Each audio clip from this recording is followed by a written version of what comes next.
हम स्टार्ट करते हैं dear friends deductions under chapter 6A। Very very very important deductions under chapter 6A। और अगर आप चैप्टर 6A को ध्यान से देखेंगे तो इसमें ना आपको दिखाई पड़ेगा कि इसकी एक स्पेसिफिक हेडिंग है जिसका नाम है हेडिंग सी। चैप्टर 6A हेडिंग सी। और हेडिंग सी कुछ खास इसलिए है क्योंकि अगर आप सेक्शंस देखेंगे मतलब चैप्टर 6A के, तो आपने कुछ एक्सपेंडिचर किया, आपने कुछ कंट्रीब्यूट किया, उसके एवज में आपको क्या मिलता है? Deduction. But chapter 6A heading C में क्या है कि आपने कुछ इनकम कमाई, कुछ आपको गेन हुआ, उसमें आपको क्या मिलता है? डिडक्शन। इसलिए डियर चैप्टर 6A के हेडिंग सी जो है this is very very very मतलब क्रूशियल। और इसमें सबसे ज्यादा हम कह सकते हैं कि there are the most number of the means मतलब restrictions which is applicable on chapter 6A heading C. बाकी हेडिंग्स में भी है बट इतने ज्यादा नहीं है जो कि हेडिंग सी में। स्टार्ट करते हैं चैप्टर 6A डिडक्शंस। तो सबसे पहले लिखेंगे डियर फ्रेंड्स मींस मतलब deductions to be made in computing total income. तो सेक्शन 80 ये कहता है कि जब आपकी हम टोटल इनकम को कंप्यूट करेंगे तो आपको हम क्या क्या मींस डिडक्शन अलाउ करेंगे। ध्यान दीजिएगा, in computing the total income of the assessee there shall be allowed from his gross total income the deductions specified under section 80C to 80U। means gross total income से हम आपको means deduction allow करेंगे 80C से 80U। ठीक बात है। अब यहाँ पे जैसे शब्द लिखा हुआ है ग्रॉस टोटल इनकम, एक मतलब कंफ्यूजन आती है कि जो ग्रॉस टोटल इनकम का मतलब क्या है। तो ग्रॉस टोटल इनकम का जो मतलब है हम आपके साथ थोड़ी देर के बाद देखेंगे कि what I mean by the term gross total income over here. फिर भी आते हैं the aggregate amount of means deductions under this chapter shall not exceed the amount of gross total income of the assessee। तो let's say dear friends अगर assessee की gross total income है let's say 5 lakh रुपए या 15 लाख रुपए, और let's say अगर आप 80C से 80U की अगर आपकी मींस डिडक्शंस है लेट्स से रुपीज 18 लाख, तो आप मैक्सिमम कितना क्लेम कर सकते हैं? 15 लाख रुपए। और आपकी टोटल इनकम कितनी आ जाएगी? निल। आपकी टैक्स लायबिलिटी बन जाएगी निल। तो इस वाले प्रोविजन का सिर्फ और सिर्फ एक पर्पस ये है कि हम ये नहीं चाहते कि 80C से 80U की वजह से आपका जो है वो कैरी फॉरवर्ड लॉसेस वगैरह आपका हो जाए कि साहब 15 लाख रुपए हमारी ग्रॉस टोटल इनकम है, हम 18 लाख रुपीज के लिए एलिजिबल हैं, तो 3 लाख रुपए जो है फ्यूचर में कैरी फॉरवर्ड करके हम मतलब सेट ऑफ क्लेम करेंगे। ऐसा नहीं, मैक्सिमम आपको कितना अलाउड होगा to the extent of your gross total income. Gross total income से अगर कुछ एक्स्ट्रा है तो आप उसको क्लेम करके कैरी फॉरवर्ड वगैरह नहीं कर सकते या आप डिमांड नहीं कर सकते। ठीक है, अच्छा कहते हैं इन केस ऑफ एओपी बीओआई। ध्यान दीजिएगा डियर, एओपी बीओआई के केस में क्या देखा गया कि अगर हम लेट से कोई एओपी बीओआई है तो एओपी बीओआई के केस में क्या देखा गया कि जो मेंबर्स हैं, मेंबर्स ने दो काम करने शुरू कर दिए। पहला काम क्या करना शुरू कर दिया कि जो डिडक्शंस एओपी बीओआई को मिलने हैं मेंबर्स ने उसे एओपी बीओआई के स्टेज में भी क्लेम करना शुरू कर दिया और अपने इंडिविजुअल असेसमेंट में भी क्लेम करना शुरू कर दिया। और दूसरा, मेंबर्स ने उसे सिर्फ और सिर्फ अपने इंडिविजुअल असेसमेंट में क्लेम करना शुरू कर दिया। तो लॉ मेकर ने कहा कि नहीं, डिडक्शन अगर एओपी बीओआई के स्टेज पे मिल रहा है तो सिर्फ यहीं पे अलाउड होगा, मेंबर्स उसे अपने लेवल पे क्लेम नहीं कर सकते। आगे बढ़ते हैं। The profits and gains allowed as deduction under section 10AA और chapter 6A heading C in any assessment year shall not be allowed as means deduction under any or other provision of the act for any assessment year and shall in no case exceed the profits and gains of such undertaking or unit or enterprise or eligible business as the case में भी। तो dear हुआ क्या कि let's say कि मैं ना कोई नॉर्थ ईस्टर्न स्टेट्स में मेरी कोई यूनिट्स हैं, लेट्स से कि मेघालय में मेरे पास कोई मैन्युफैक्चरिंग बिजनेस है जिससे मैंने प्रॉफिट्स कमाए 100 करोड़ रुपीस के।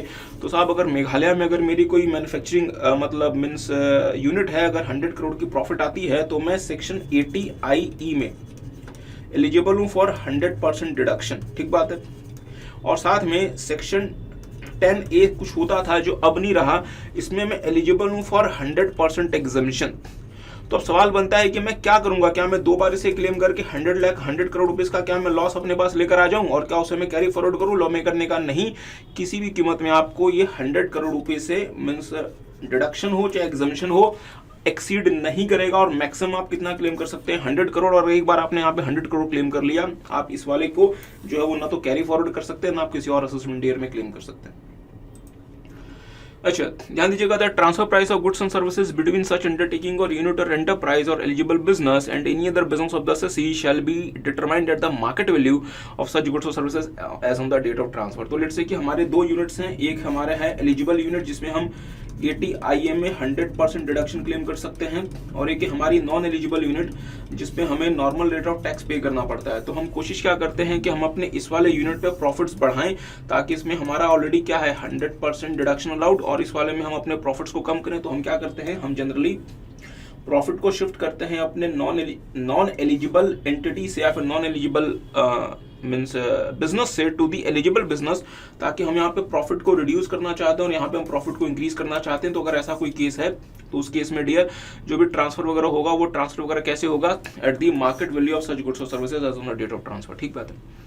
ध्यान दीजिएगा डियर, अगर आपने चैप्टर 6 से हेडिंग सी में किसी भी तरीके की डिडक्शन क्लेम कर ली तो आप 35 AD में 100% डिडक्शन क्लेम नहीं कर सकते of the cost of the fixed asset. तो या तो आप ये क्लेम कर लें या तो आप हेडिंग सी क्लेम कर लें, आप दोनों क्लेम नहीं कर सकते।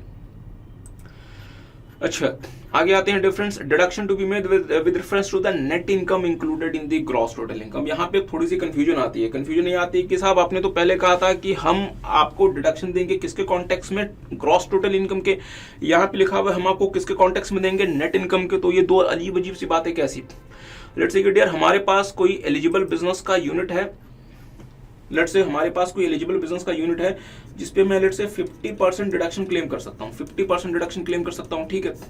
अब लेट्स से मेरी जो ग्रॉस रेवेन्यू है डेट इज ₹60 करोड़, मेरा जो एक्सपेंडिचर है डेट इज ₹45 करोड़, और मैं मींस डिडक्शन क्लेम कर सकता हूँ लेट्स से 50%। तो असेसी क्या करता था, असेसी कहता था कि यार मेरी ग्रॉस रिसिप्ट है 60 करोड़ रुपए, माइनस कर दो ATIE जो मुझे 50% देता है means 30 crore rupees.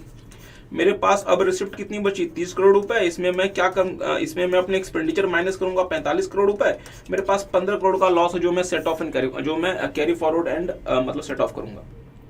Law maker ने कहा नहीं, डिडक्शन आपको इस स्टेज में नहीं मिलेगा। डिडक्शन आपको कैसे मिलेगा, ध्यान दीजिएगा। आपकी ग्रॉस रिसिप्ट है 60 करोड़, इसमें से माइनस करो एक्सपेंसेस जो कि as per the provisions of the act है 45, फिर आपका प्रॉफिट कितना आया 15 करोड़ रुपए। अब आप इसमें से क्लेम करोगे ATIE लेट से 50% मीन 7.5 करोड़ रुपए, और आपकी टैक्सेबल इनकम कितनी आएगी 7.5 करोड़ रुपए।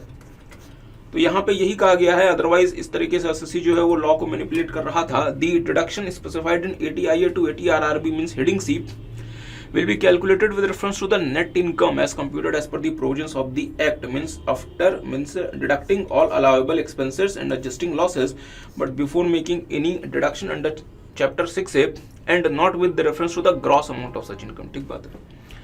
आगे आते हैं meaning of gross total income. आपको बता दें ग्रॉस टोटल इनकम क्या होती है, आपके पांचों हेड की इनकम, इसमें से ऐड कर दो कोई अगर क्लबिंग है मतलब सेट ऑफ वगैरह को एडजस्ट कर दो। इसके बाद आपका क्या निकलता है ग्रॉस टोटल इनकम। इस ग्रॉस टोटल इनकम में से आप क्या अलाउ करेंगे ATC टू ATU, फिर आपका क्या निकल जाएगा टोटल इनकम जिसपे आपको टैक्स पे करना है। ध्यान दीजिएगा difference, deduction not allowed unless return furnished. तो अगर आप अपना मींस डिडक्शन क्लेम करना चाहते हैं तो आपको ITR फाइल करना पड़ेगा। अगर आप ITR फाइल नहीं करते 139(1) के हिसाब से तो आप डिडक्शन क्लेम नहीं कर सकते, तो आप डिडक्शन क्लेम नहीं कर सकते। ठीक है। अच्छा, section 80C deduction respect of certain premium and investment. तो आपको पता है डियर जो ATC है वो सिर्फ और सिर्फ इंडिविजुअल को और HUF को मिलता है, और ATC जो है डियर वो ATCCE के दायरे में है। ATCCE का मतलब हुआ कि ATC plus ATCCC plus ATCCD1, ये जो तीनों मिला के जो आपको जो मैक्सिमम जो अमाउंट अलाउड होगा डेट वुड बी 1,50,000 रुपीज। ठीक है। अच्छा, तो लेट्स से कि सर हमने अगर 5 लाख रुपए के आसपास का पेमेंट किया तो भी हमें कितना मिलेगा, सिर्फ और सिर्फ 1,50,000 के बाद वो रिस्ट्रिक्ट हो जाएगा, उसके अलावा आपको नहीं मिलेगा।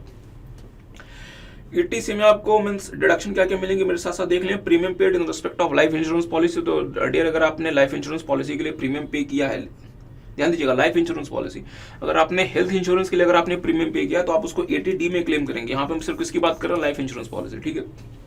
और लाइफ इंश्योरेंस पॉलिसी के लिए प्रीमियम किसने पे किया है डियर, अगर इंडिविजुअल की बात करें तो स्पाउस और एनी चाइल्ड या फिर माइनर या फिर मींस मेजर, और अगर HUF की बात करें तो HUF अपने किसी भी फैमिली मेंबर के लिए प्रीमियम पे कर सकता है।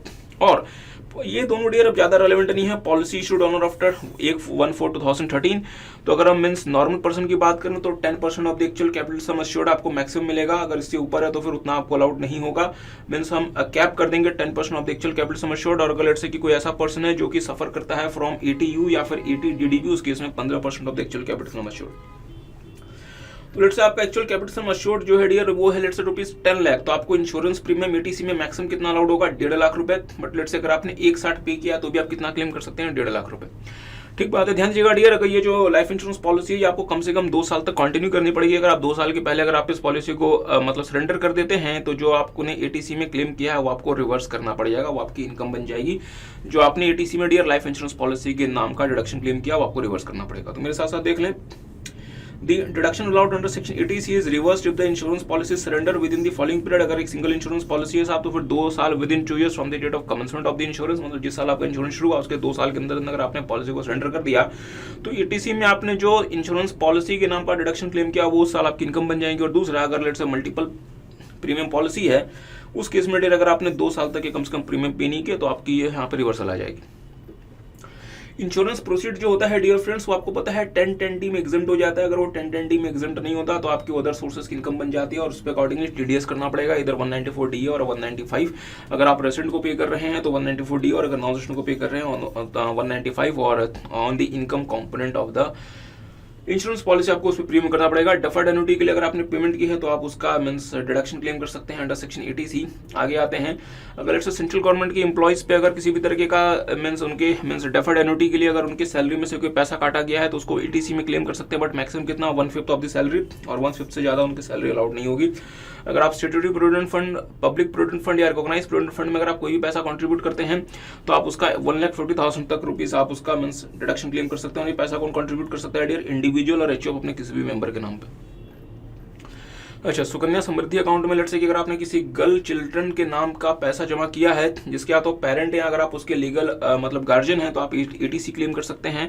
अगर आपने नेशनल सेविंग सर्टिफिकेट 8 सब्सक्राइब किया तो जितना अमाउंट आपने जमा किया आप एटीसी क्लेम कर सकते हैं साहब। जिस साल आपने इसके लिए पेमेंट दी उस साल क्लेम कर सकते हैं, हर साल नहीं क्लेम कर सकते। जिस साल पेमेंट दी उस साल क्लेम कर सकते हैं।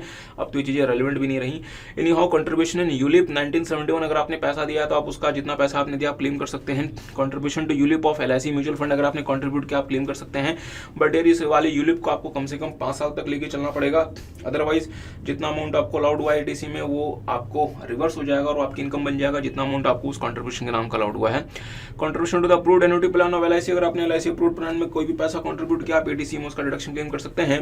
इसके बाद अच्छा, subscription towards the notified units of mutual fund या फिर यूटीआई वगैरह, आप अगेन जितना पैसा आप देंगे आप 1,50,000 रुपए तक मैक्सिमम डिडक्शन क्लेम कर सकते हैं। Contribution to the notified pension fund set up by mutual fund और यूटीआई जो कि स्पेसिफाइड होगी, जैसे UTI retirement benefit pension plan आप क्लेम कर सकते हैं। यार अभी ज्यादा रेलेवेंट नहीं रही है चीजें, नहीं आओ। Contribution to national housing bank tax saving term deposit scheme 2008 जितना पैसा दिया आप उसका 1.5 लाख रुपए तक आप क्लेम कर सकते हैं। Contribution to notified deposit scheme, ये इंपॉर्टेंट है, मेरी बात पर ध्यान दीजिएगा।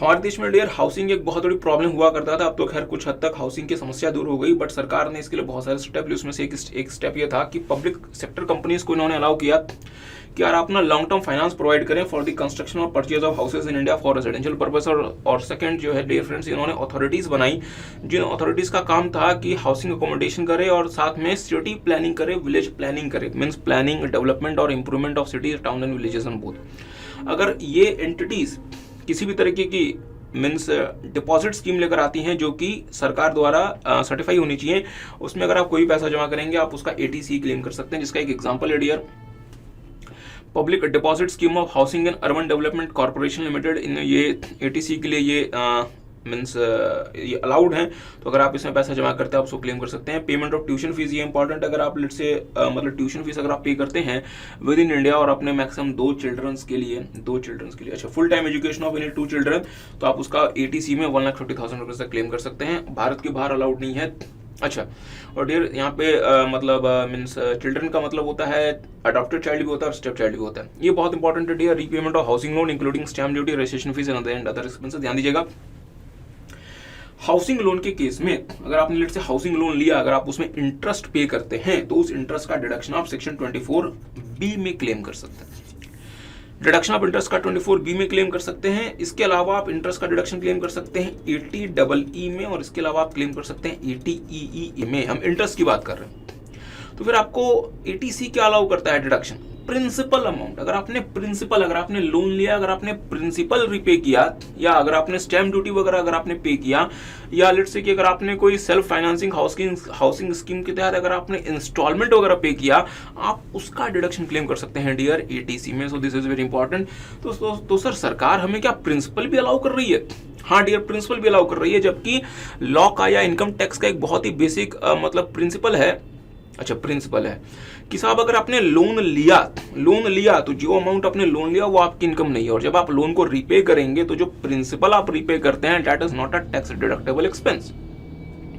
बट यहां अगर आप लोन को रीपे कर रहे हैं तो प्रिंसिपल पोर्शन भी आपको डिडक्शन की तरह से अलाउड है। तो आपको लगेगा कि देखें भारत सरकार जो है वो एसएससी के बारे में कितना सोचती है, बट यहाँ ध्यान दीजिएगा ये जितने भी खर्चे हम आपके साथ पढ़ रहे हैं साथ में ये सारे एटीसी के हैं, साथ में 80CCC और साथ में 80CCD1, इन सब के लिए मैक्सिमम कितना दे रही है आपको सरकार? 1.5 लाख रुपए। कोई अनलिमिटेड अमाउंट नहीं साहब, सबके लिए सब इन सारे के सारे एक्सपेंडिचर का कैप कितना है? 1.5 लाख रुपए। तो इसमें कोई बहुत ज्यादा अमाउंट आपका नहीं आ जाएगा कि अगर आप कुछ रिपे कर रहे हैं, हो सकता है कि नील आपको अलाउड हो इवेंचुअली।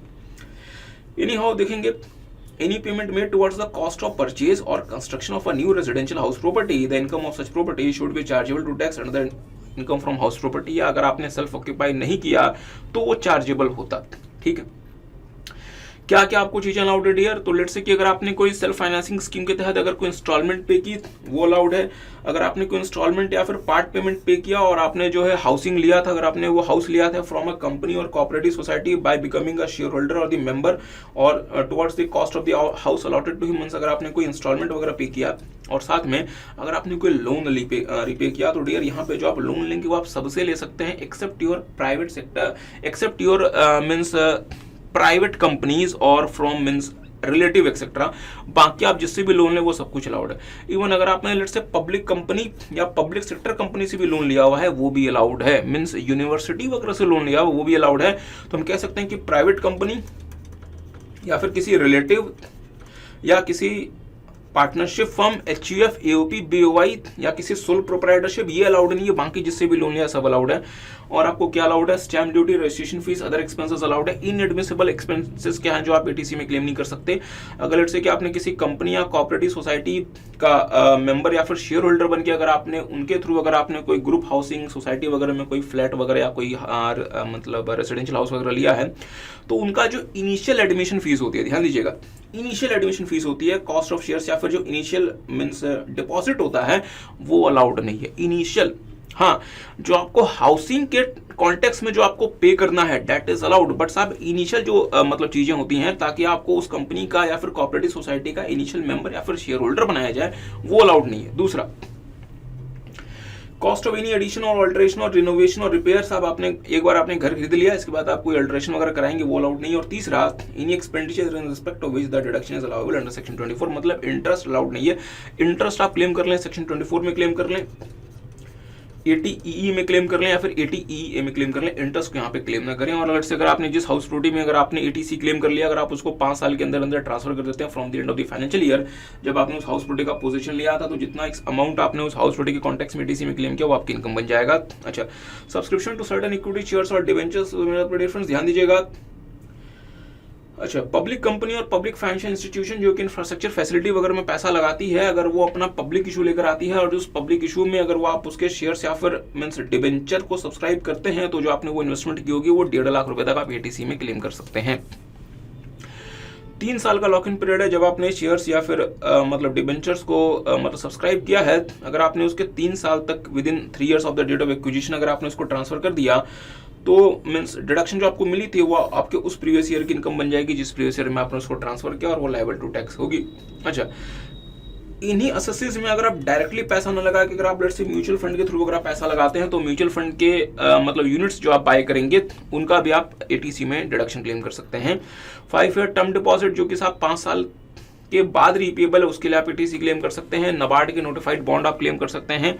सिटीजन सेविंग स्कीम 2004 में अपने पैसा जमाया वो क्लेम कर सकते हैं। 5 year post office time deposit claim कर सकते हैं। Contribution to additional account under NPS, ये इंपॉर्टेंट है, ध्यान दीजिएगा। ये जो न्यू पेंशन स्कीम है उसमें 2 अकाउंट्स हैं बेसिकली, एक है Tier 1 अकाउंट, दूसरा है Tier 2 अकाउंट। तो Tier 1 अकाउंट को हम कह सकते हैं कि मींस मैंडेटरी या फिर कंपल्सरी अकाउंट, और Tier 2 अकाउंट को हम कह सकते हैं वॉलंटरी अकाउंट। तो NPS में जो अकाउंट्स आपके बनते हैं, वन इज Tier 1 अकाउंट, दूसरा है Tier 2 अकाउंट। तो जो Tier 1 अकाउंट होता है that is purely for the retirement benefits, और जो Tier 2 अकाउंट होता है that is a kind of the mutual fund और that is a kind of the investment account, ठीक है। तो अगर आपने लेट्स से Tier 1 अकाउंट में पैसा जमा किया, अगर आपने लेट्स से Tier 1 अकाउंट में पैसा जमा किया तो आप साहब 80CCD 1B और 2 में आप डिडक्शन क्लेम कर सकते हैं। 2 में से आप एम्प्लॉयर जमा करता है और इन दोनों में आप खुद से जमा करते हैं, मीन सेल्फ डिपॉजिट, ठीक है। और यहाँ पे आप सेल्फ एम्प्लॉयड भी हो सकते हैं या आप एम्प्लॉय हो सकते हैं गवर्नमेंट के या फिर अदर पर्सन के, और आप अकॉर्डिंगली क्लेम कर सकते हैं। टीयर 2 अकाउंट में डियर सिर्फ और सिर्फ सेंट्रल गवर्नमेंट के एम्प्लॉयज को एडिशनल बेनिफिट दिया गया कि अगर सेंट्रल गवर्नमेंट के एम्प्लॉयज अगर टीयर 2 अकाउंट में अगर कोई पैसा जमा करते हैं, ध्यान दीजिएगा टीयर 2 टीयर 1 के लिए कहाँ जाना पड़ेगा, ATCCD 1, 1B या फिर 2। तो सेंट्रल गवर्नमेंट के अगर एम्प्लॉयज अगर कोई भी अगर पैसा जमा करते हैं तो 1.5 लाख रुपए की सीलिंग में वो ATC को क्लेम कर सकते हैं टीयर 2 अकाउंट में। सिर्फ और सिर्फ बेनिफिट किसको है, सेंट्रल गवर्नमेंट के एम्प्लॉयज को। तो देख लें contribution by central government employee to additional account under NPS, जिसको हम स्पेसिफाइड अकाउंट भी कह सकते हैं या जिसको हम एडिशनल अकाउंट भी कह सकते हैं। अच्छा, referred in ATCCD for a fixed period of not less than 3 years as per the notified scheme qualifies for deduction under section ATCC। ATC अगर आपने लेट से कि मेन अकाउंट में अगर पैसा जमा किया है साथ, तो उसमें आपको ATCCD में क्लेम करना पड़ेगा। आगे आते हैं deduction respect of contribution to certain pension fund. अगर आपने लेट से LIC वगैरह के किसी पेंशन फंड में, अदर इंश्योरर के अगर आपने पेंशन फंड में कोई पैसा जमा किया है, आपको 1.5 लाख रुपए तक का डिडक्शन अलाउड होगा। बट अगर आपने लेट से उसके कॉन्टेक्स्ट में ATC क्लेम कर लिया तो आप ATCCC क्लेम नहीं कर सकते। तो सर एक बात बताएं, ATC में भी तो LIC वगैरह कवर्ड था, तो फिर ATCCC लेकर क्यों आया गया? डियर ATCCC उस दौर में लेकर आया गया था जब ATC ओमिट कर दिया गया था, और चूंकि जब ATC दोबारा से लेकर आया गया तो फिर मतलब मीन्स CCC जो है वो ज्यादा रेलेवेंट नहीं, क्योंकि ये ऑलरेडी ATC में कवर्ड है। अच्छा, आगे आते हैं ATCCD deduction respect of contribution to the pension scheme of the central government, जिसको हम NPS कहते हैं। ध्यान दीजिएगा डियर, ये जो है यहाँ पे एम्प्लॉय खुद से पैसा जमा कर रहा है, यहाँ पे एम्प्लॉय 1B में भी खुद से पैसा जमा कर रहा है, और ATCCD 2 जो है यहाँ पे एम्प्लॉयर एम्प्लॉय के बिहाफ में पैसा जमा कर रहा है, ठीक है।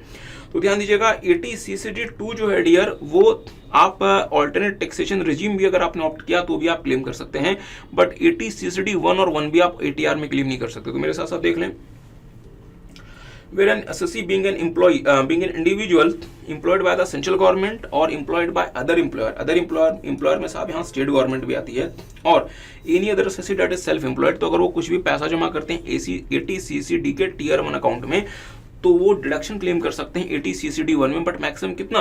अगर आप एम्प्लॉय हैं तो साहब 10% of the salary of the previous year salary का मतलब होता है यहाँ पे बेसिक पे प्लस DA, अगर रिटायरमेंट बेनिफिट अकाउंट उसका प्रोवाइड करता है। तो अगर आप लेट से सेल्फ एम्प्लॉयड पर्सन है तो साहब 20% of the gross total income of the previous year, ठीक है। बट यहाँ पे अगेन ATCCD का जो 1 है डियर, वो सीलिंग में आता है किसके? ATCCE के। तो ATC plus ATCCC plus ATCCD 1, ये इसका क्यूमुलेटिव आपको डिडक्शन कितना मिलेगा? 1.5 लाख रुपए। तो मुझे बताएं, अगर इनका क्यूमुलेटिव अगर मुझे मींस डिडक्शन मिलता है 1.5 लाख रुपए, तो क्या ATCCD 1 में, बहुत ध्यान से, क्या ATCCD 1 में मैं कोई बहुत सब्सटेंशियल अमाउंट क्लेम कर पाऊंगा? नहीं कर पाऊंगा। हो सकता है कि मुझे कुछ भी अलाउड ना हो, क्योंकि साहब वो लिमिट ऑलरेडी एग्जॉस्ट हो जाए। तो मुझे बताएं फिर NPS अकाउंट का फायदा क्या हुआ? तो लॉ मेकर ने कहा ठीक है, हम ना एक नया प्रोविजन इंट्रोड्यूस करते हैं 1B, जो कि आपको 50,000 रुपए की एडिशनल लिमिट अलॉट करता है इन एडिशन टू 1। तो अगर आपने कुछ भी पैसा जमा किया, तो लेट्स से कि आपने अपने NPS अकाउंट में 1 लाख रुपए जमा किया, ठीक है, और लेट्स से कि ऑलरेडी आपकी ATC और ATCCC मिला के जो है वो 1,20,000 रुपए हो चुकी थी। आपने NPS अकाउंट में टीयर 1 में 1 लाख रुपए जमा किया, और ऑलरेडी आपकी ATC और ATCCC मिला के 1,20,000 रुपए हो चुकी थी। तो मुझे बताएंगे साहब ATCCD 1 के लिए रिमेनिंग कितना बचा? 30,000 रुपए। हमने जो 1 लाख रुपए जमा किया, तो उसमें से जो 30,000 रुपए, जो इनिशियल वाले जो 30,000 रुपए हैं, इसको हम कहाँ क्लेम कर लेंगे? ATCCD 1। बट सर हमने तो 1 लाख रुपए जमा किया, हमें अलाउड कितना हुआ डिडक्शन? सिर्फ और सिर्फ 30,000। लॉ मेकर ने कहा ठीक है यार, हम आपको 50,000 रुपए और देते हैं। इस 50,000 को हम ATCCE की सीलिंग में लेके नहीं जाएंगे, बट हाँ यहाँ लिमिट सिर्फ 50,000 रुपए। तो हम आपने जमा किया था 1,30,000 आपको ऑलरेडी अलाउड हो गया, 70,000 आपका अनअलाउड है, तो चलो 50,000 आपका यहाँ भी अलाउड हो गया। सर बाकी 20,000 भूल जाओ, बाकी 20,000 नहीं देंगे। और हाँ, ये जो 1 लाख रुपए होने चाहिए वो एक और सीलिंग के सब्जेक्ट है। कौन सा? अगर आप एम्प्लॉय हैं तो 10% of the salary in the previous year, और अगर लेट्स से अगर आप सेल्फ एम्प्लॉयड है साहब तो 20% of the gross total income the previous year. Example को थोड़ा सा चेंज करते हैं। लेट्स से कि मैं एम्प्लॉय हूं और मेरी जो 10% of the salary of the previous year बनती है 1 लाख रुपए, मैंने जमा कर दिया 80 CCD में 1,20,000 रुपए। तो मुझे बताएं मैं 80 CCD के सारे प्रोविजंस मींस 1 और 1B के लिए कितना अमाउंट कंसिडर करूंगा? 1 लाख रुपए, क्योंकि साहब 1/20 तो सीलिंग के बाहर चला गया जो आपको इंटरनल सीलिंग 80 CCD में मेंशन है, यू गाइस गेटिंग। और 30,000 मैंने 80 CCD 1 में क्लेम कर लिया और 50,000 में 80 CCD 1B में क्लेम कर लूंगा 50,000 रुपए। देखेंगे डियर बजट आने वाला है कुछ दिनों के बाद, सरकार को कहा जा रहा है कि यार इस 50,000 को बढ़ा के लाख रुपए तो करो कम से कम। Any hope an assessee referred above shall be allowed a deduction of up to 50,000 in computation of his total income whether or not any deduction is allowed under subsection 1 of the whole of the amount deposited in the previous year। मतलब साहब whole of the amount में कितना? Maximum 50,000 रुपए, ठीक है। But let's say कि अगर आपको 80 CCD 1 में अगर स्कोप है तो पहले 80 CCD 1 में क्लेम करो, अगर बच गया तो यहाँ पे 80 CCD 1B में आना, ठीक है। अच्छा ध्यान दीजिएगा डियर, अगर एम्प्लॉयर आपके बिहाफ में कोई पैसा जमा करता है, चाहे एम्प्लॉयर आपका सेंट्रल गवर्नमेंट हो, चाहे स्टेट गवर्नमेंट हो या एनी अदर एम्प्लॉयर हो, अगर एम्प्लॉयर आपके बिहाफ में कोई पैसा जमा करता है तो वो एम्प्लॉय की सैलरी बन जाता है सेक्शन 17(1)(8) में, और उसकी सैलरी की तरह से इनकम बन जाती है। बट साहब अगर एम्प्लॉयर ने मेरे बिहाफ में पैसा जमा किया, मुझे तो ये पैसा अभी नहीं मिला, मुझे तो किसी फ्यूचर डेट में मिलेगा ना, ठीक है। अगर एम्प्लॉयर आपके लिए पैसा जमा करता है और वो जो अमाउंट है up to 14% of such contribute, अब अगर वो अमाउंट अगर लेट्स से कि 14% तक है, 14% ऑफ दी मीन्स सैलरी है, तो आप उसको 80 CCD 2 में क्लेम कर सकते हैं, और अदर एम्प्लॉयर है साहब तो 10% आप क्लेम कर सकते हैं। तो लेट्स से कि आपका किसी प्राइवेट सेक्टर के एम्प्लॉयर ने आपके बिहाफ में न्यू पेंशन स्कीम में 5 लाख रुपए जमा करा दिए, तो ये पूरे के पूरे 5 लाख आपके 17/8 के हिसाब से आपकी सैलरी इनकम बन गया। बट अब इसमें हम आपको क्या अलाउ करेंगे? माइनस 80 CCD 2, तो ये कितना होगा? Maximum 10% of salary. Let's say आपकी सैलरी है 30 लाख रुपीज, आपको DA वगैरह नहीं मिलता तो 3 लाख रुपए, तो हमने 3 लाख रुपए माइनस कर दिए, तो आपको इफेक्टिवली कितना आपके लिए इनकम बन गई? 2 लाख रुपए। 2 लाख रुपए पे मतलब TDS भी हो जाएगा, या फिर अगर मतलब TDS नहीं होता तो आपको मीन्स डायरेक्ट पेमेंट करनी पड़ेगी 191 के हिसाब से। और हाँ 80 CCD 2 आपको तब भी अलाउड है अगर आप ATR ऑप्ट कर लेते हैं डियर, तो आप तब भी क्लेम कर सकते हैं। अच्छा ध्यान दीजिएगा, और एम्प्लॉयर को डियर मींस डिडक्शन की तरह से अलाउड होगा अपने बिजनेस एक्सपेंडिचर में अंडर सेक्शन 36(1)(4)(a) कितना? Maximum 10% of the salary of the employee. और सैलरी का मतलब आपको पता है सैलरी इंक्लूड्स DA, बट उसमें साहब अगर तभी जब एम्प्लॉयमेंट बेनिफिट के लिए वो फॉर्म दी पार्ट, ठीक है। अच्छा ध्यान दीजिएगा, assessee opting for ATR is not eligible to claim deduction under this provision except a deduction of the amount contributed by employer 80 CCD 2। आगे आते हैं जल्दी से। अच्छा लिमिट ऑफ डिडक्शन, तो 80 CCC और 80 CCD 1 हमने आपको कहा था तीनों का क्यूमुलेटिव 150। अच्छा आगे आते हैं जल्दी से dear friends, deduction in respect of health insurance premium. तो अगर आपने लेट से हेल्थ इंश्योरेंस प्रीमियम पे किया है, अगर इंडिविजुअल ने पे किया है खुद के लिए, अपना स्पाउस के लिए, आपने अपने लेट से फैमिली मेंबर के लिए, और फैमिली मेंबर यहाँ पे कौन हो सकता है डियर हमारे लिए फैमिली मेंबर कौन हो सकता है? अच्छा सर ऊपर ही रह गया, देखेंगे dear friends, deduction assesses in individual insurance paid for self and family, तो साहब 25,000 रुपये तक आपको अलाउड होगा। बट लेट्स से कि इनमें कोई भी अगर मतलब सीनियर मीन्स मतलब सिटीजन है तो ये 25 बढ़ के 50 हो जाएगा। तो इसमें 25,000 में क्या क्या चीजें आती हैं dear? Health insurance premium paid for self और फैमिली। सेल्फ और फैमिली में कौन है? स्पाउस और मीन्स डिपेंडेंट चिल्ड्रन। अगर इंडिपेंडेंट चिल्ड्रन है तो फिर यहाँ पे कवर्ड नहीं है। अगर आपने कंट्रीब्यूट किया है सेंट्रल गवर्नमेंट की हेल्थ स्कीम में, या अगर आपने लेट से कंट्रीब्यूट किया है to other notified health scheme में, इसके लिए साहब जो मीन्स नोटिफाइड स्कीम है that is contributory health services scheme of the department of atomic energy, ठीक है। हाँ ध्यान दीजिए, अगर आपने पेरेंट्स के लिए अगर आपने लेट से हेल्थ इंश्योरेंस प्रीमियम पे किया है तो ये 25,000 तो आपको मिलेंगे 25,000 एडिशनल मिल जाएंगे पेरेंट्स के लिए। अगर पेरेंट्स में कोई भी सीनियर सिटीजन है तो 50,000 रुपये, और आप में मीन्स फैमिली में आपके आप खुद अगर सीनियर सिटीजन है तो 50,000 रुपये। तो लेट्स से सर जी मिस्टर है जो कि 60 इयर्स के हैं, या मिस्टर लेट्स से 62 इयर्स के हैं, इन्होंने अपने 85 ईयर फादर के लिए भी हेल्थ इंश्योरेंस प्रीमियम पे किया, तो मिस्टर को अपने इंडिविजुअल लेवल पे मैक्सिमम 50,000 रुपये तक अलाउड है, और फादर के लिए पे करने की वजह से अगेन इनको 50,000 रुपीज अलाउड है, मीन्स इनको क्यूमुलेटिव मिल जाएगा 1 लाख रुपये, ठीक है। हाँ, अगर लेट्स इन्होंने मदर के लिए भी पे किया तो साहब मदर और फादर दोनों मिला के जो आपका लिमिट काउंट होगा डेट वुड बी 50,000। और अगर आपने खुद के लिए पे किया, अपने स्पाउस के लिए पे किया, अगर आपने अपने लेट्स से डिपेंडेंट चिल्ड्रन के लिए पे किया, तो इन तीनों का लिमिट आपको मिला के कितना काउंट होगा 50,000, प्रोवाइडेड कि इन तीनों में से कोई एक सीनियर सिटीजन होना चाहिए। अगर इन तीनों में से कोई भी सीनियर सिटीजन नहीं तो साहब 25,000 रुपए।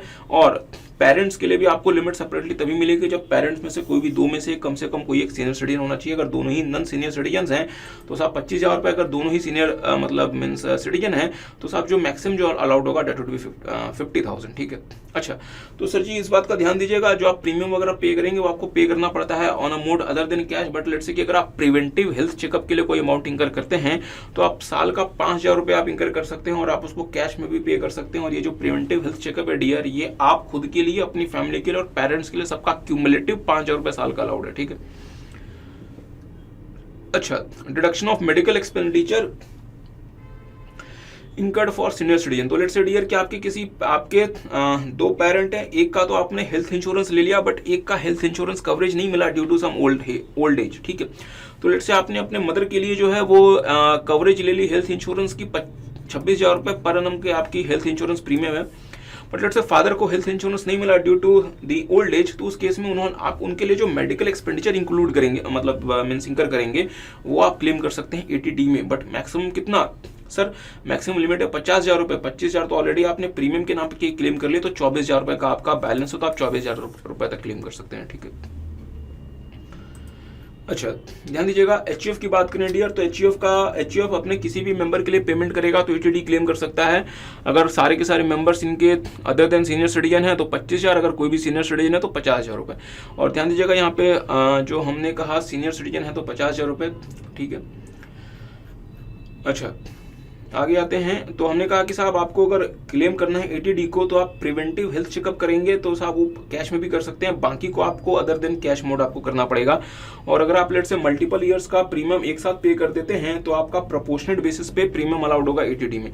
सीनियर सिटीजन यहाँ पे सिर्फ और सिर्फ रेसिडेंट इंडिविजुअल होंगे, इस बात का ध्यान रखें। रेसिडेंट इंडिविजुअल होंगे तो अगर नॉन रेसिडेंट के लिए अगर आपने पे किया, भले वो साहब 80 ईयर्स के हों, बट आपको जो कैप अलाउड होगा डेट वुड बी 25,000 रुपीज। 50,000 उनके लिए नहीं मिलेगा। अच्छा, बहुत इंपॉर्टेंट है friends, deduction for maintenance and medical treatment of a dependent of be a person with disability. तो लेट्स से कि अगर एक पर्सन है विद मींस डिसेबिलिटी, अगर नॉर्मल मींस डिसेबिलिटी है और सीवियर मींस डिसेबिलिटी, तो दो तरीके के हो सकते हैं। तो लेट्स से कि अगर आपने किसी ऐसे पर्सन के लिए जो कौन है पर्सन विद डिसेबिलिटी और आपके ऊपर क्या है डिपेंडेंट, अगर आपने उनके लिए कोई भी अमाउंट या तो इंकर किया, दो बातें हैं यहाँ पे, या तो इंकर किया मींस अमाउंट इंकर्ड, तो जो क्लॉज ए है that deals with amount incurred और जो क्लॉज बी है वो डील करता है amount deposited for future purposes. ठीक है। तो अगर आपने कोई भी अमाउंट इंकर किया, इंकर्ड एनी एक्सपेंडिचर, किस चीज में इंकर किया? फॉर मेडिकल ट्रीटमेंट मींस मतलब nursing training rehabilitation of the dependent being a person with disability. ठीक बात है, मींस ट्रीटमेंट, नर्सिंग, ट्रेनिंग और रिहेबिलिटेशन। तो साहब ये तो आपने अमाउंट इंकर किया, तो अगर आप अमाउंट इंकर करते हैं तो अगर वो नॉर्मल मींस डिसेबिलिटी का केस है तो आपको 75,000 रुपीज फ्लैट अलाउड है। बट अगर लेट से वो सीवियर डिसेबिलिटी का केस है तो उस केस में डियर फ्लैट आपको 1,25 अलाउड है इररिस्पेक्टिव ऑफ द अमाउंट इंकर। तो आपने एक्चुअल में कितना अमाउंट इंकर किया हमें उससे कंसर्न नहीं है, आपको 1,25 मिल जाएगा। सवाल बनता है सीवियर डिसेबिलिटी क्या होती है? पर्सन विद 80% और मोर डिसेबिलिटी, या फिर a person with Austin cerebral palsy mental retardation and multiple disabilities. तो उस केस में 1,25 मिल जाएगा without any actual expenditure consideration. ठीक है। तो हमने कहा कि आपने कोई अमाउंट इंकर किया। दूसरा हो सकता है कि यार आप इंकर ना करें या आप इंकर भी करें और साथ में आप कुछ पैसा हो सकता है कि जमा कर दें कि यार मैं जब तक हूं तब तक तो मैं इसे मैनेज कर लूंगा, मेरे बाद इसका क्या होगा। तो पहले डियर ये सोच थी कि मेरे बाद इसका क्या होगा। फाइनेंस एक्ट 2022 ने इसे अमेंड किया, ये फाइनेंस एक्ट 2022 से अमेंडेड है और इसने कहा कि यार मेरे बाद इसका क्या होगा, मीन्स मतलब डिपेंडेंट का क्या होगा। ये तो सोच सही है, बट बहुत बार क्या होता है कि जिस पर्सन को उस मतलब मीन्स डिपेंडेंट का केयर करना है उसको हो सकता है कि अपने लाइफ टाइम में ही पैसे चाहिए होंगे इस व्यक्ति की केयर करने के लिए। ठीक है। तो इसलिए इस चीज को डील करते हुए 80DD को अमेंड किया गया। तो मेरे साथ साथ देख लें, any amount paid under a notified scheme for his maintenance. Subject to following condition. तो मेरी इस बात पे थोड़ा सा ध्यान देंगे। मेंटेनेंस के लिए जो हम अमाउंट पे करते थे, पहले ये था कि मेंटेनेंस का पैसा डिपेंडेंट को तब मिलेगा जब जिस पर्सन ने ये अमाउंट पे किया उसकी डेथ हो जाए। अब क्या है कि during the life time of that person भी मेंटेनेंस का पैसा मिलेगा, तो भी आप 80DD क्लेम कर सकते हैं। ठीक है, तो मेरे साथ साथ देख लें। The scheme should provide for the payment of annuity, मतलब हर साल, और lump sum amount for the benefit of such dependent, in the event of death of the individual or member of the HUF in whose name the subscription to the scheme has been made। मतलब साहब जब वो person जो उस means dependent व्यक्ति के maintenance के लिए जिम्मेदार था, जब उसकी मौत हो जाए, उसके मौत पे अगर कोई पैसा मिले, उसके डेथ पे अगर कोई पैसा मिले, तब मीन्स स्कीम में लिखा होना चाहिए कि यार जब ये पर्सन जो mister A is a person with means मतलब डिसेबिलिटी, उनके डेथ पे अगर कोई पैसा मिलेगा तब तो ठीक है। बट साहब हो सकता है कि जो पर्सन उनके मेंटेनेंस के लिए जिम्मेदार हो सकता है कि एक समय के बाद वो इस अकाउंट में पैसा कंट्रीब्यूट ना करे और उस समय उनको पैसे की रिक्वायरमेंट हो उस पर्सन को मेंटेन करने के लिए। जो पर्सन कौन है? Person with means disability. तो लॉ को अमेंड किया गया फाइनेंस एक्ट 2022 में, और ये भी कह दिया कि ठीक है यार, on the death of the maintenance वाला व्यक्ति तो सही है। दूसरा, अगर लेट से जो पर्सन उसके मेंटेनेंस के लिए रिस्पॉन्सिबल है, अगर वो पैसा कंट्रीब्यूट नहीं कर पा रहा, क्यों नहीं कंट्रीब्यूट कर पा रहा? On attaining the age of 60 years or more by such individual or member of the HUF and the payment to such deposit has been discontinued. तो साहब अगर इस इवेंट में भी अगर 80DD वाले स्कीम में अगर आपको पैसा मिलता है, अगर आपने उसके लिए कुछ पैसा जमा कराया था, तो आप उसकी एक्सपेंडिचर क्लेम कर सकते हैं। अच्छा, दूसरा, the SSC nominates either such dependent or any other person or a trust to receive the payment on his behalf for the benefit of such dependent. कि साहब अगर लेट्स से कि आप नहीं रहे, तो आपको एक पर्सन को आइडेंटिफाई करना पड़ेगा जो उस पर्सन के बिहाफ में पैसा ले, ताकि उसकी मेंटेनेंस के लिए यूज हो सके, या जो पर्सन या फिर उसी पर्सन को वो मतलब पैसा दिया जा सके जो कि वो अपनी मेंटेनेंस के लिए यूज कर सके। तो आपको 75,000 रुपीज डिडक्शन अलाउड होगा। और लेट्स से कि अगर हमने कहा था कि अगर लेट्स से सीवियर मीन्स मतलब डिसेबिलिटी का केस है डियर, तो 1,25,000 अलाउड होगा। ठीक है, ध्यान दीजिएगा डियर, अगर हम 80DD की बात कर रहे हैं तो 80DD में खास बात है, और वो खास बात क्या है कि जो पर्सन मीन्स डिसेबिलिटी से सफर कर रहा है, 80DD डिडक्शन उसको अलाउ नहीं कर रहा, उसके बदले किसी और को अलाउ कर रहा है। बट अगर 80U हम आपके साथ पढ़ेंगे, जिसमें यह कहा गया है कि जो पर्सन डिसेबिलिटी से सफर कर रहा है, हम डिडक्शन उसको अलाउ करेंगे। तो साहब मीन्स डिसेबिलिटी वाले पर्सन के लिए दो ऑप्शन है, या तो 80DD चूज कर ले या तो 80U चूज कर ले, वो दोनों चूज नहीं कर सकता। इसलिए अगर आप देखेंगे तो डिसेबिलिटी में हमने किसको शामिल किया हुआ है? डिपेंडेंट मींस डिपेंडेंट हमारे लिए कौन होगा 80DD के पर्पस के लिए? The spouse, children, parent, brother, sister of the individual who is wholly और mainly dependent on such individual and not claimed deduction under 80U in computation of his income. तो साहब अगर लेट्स से means dependent अगर अपने income return खुद file करता है और अगर 80U क्लेम कर रहा है, तो वो वहां पे 1,25,000 या फिर 75,000 रुपीज एज द केस में भी वो वहां पे क्लेम कर सकता है। उस पर्सन के बिहाफ में किसी और पर्सन को 80DD में डिडक्शन अलाउड नहीं होगा। ठीक है, आगे आते हैं। If such dependent pre diseases, मतलब अगर जिस पर्सन के नाम पे आपने पॉलिसी वगैरह ली थी, अगर उसकी डेथ उस पर्सन के पहले हो जाती है, जो पर्सन उसके लिए पैसे वैसे जमा करता था, in whose name the subscription was made, then the amount paid under the said scheme would be chargeable to tax in the hands of the SSC in the previous year in which such amount is received by him। तो आप उसके context में फिर आपको जो पैसा मिलेगा वो आपके लिए चार्जेबल टू टैक्स होगा। बट ध्यान दीजिएगा, बट लेट्स से कि अगर आपको कोई पैसा मिलता है on attending the age of 60 years or more of by such individual, और अगर लेट्स से कि अगर आपने फिर उस पॉलिसी में पैसा जमा नहीं किया due to the scheme to such scheme has been means discontinued, अगर आपको इसके केस में अगर आपको कोई अमाउंट मिलता है, ऐसे केस में वो अमाउंट आपके हैंड में टैक्सेबल नहीं है। For claiming the deduction the assessee shall have to furnish a copy of certificate issued by the medical authority, और लेट्स से कि अगर फ्रेश असेसमेंट की रिक्वायरमेंट है तो आपको एक फ्रेशली असेसमेंट करा के सर्टिफिकेट अपने ITR के साथ भरना पड़ेगा। अच्छा, ध्यान दीजिएगा 80U, तो 80U कहता है means deduction in case of person with means disability. तो साहब ये यहाँ पे उस व्यक्ति को अलाउ कर रहा है, जो पर्सन कौन है? Person with means disability. तो आप 1,25,000 या 75,000 रुपये आप अकॉर्डिंगली क्लेम कर सकते हैं। आपको ITR के साथ अपना मेडिकल रिपोर्ट फर्निश करना पड़ेगा, और अगर फ्रेश असेसमेंट की रिक्वायरमेंट है तो आपको डियर जो है वो provided where the condition of the disability requires reassessment, a fresh certificate from the medical authority shall have to be obtained after the expiry of the period mentioned in the original certificate in order to continue to claim the deduction. तो आप 1,25,000 या 75,000 ऐसा case में भी आप हर साल claim कर सकते हैं।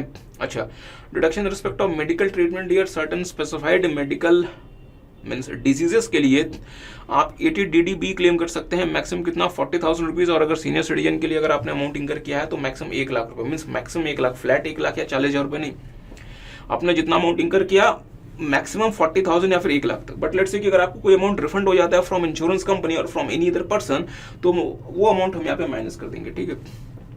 देखेंगे where an associate who is a resident in India has during the previous year actually paid any amount for the medical treatment of such a disease or ailment as may be specified। किसके लिए पे करना है साहब? in case the associate is an individual, for him or any dependent, or in case of an HUF or any member of the HUF, तो आपको 40,000 rupees तक allowed होगा।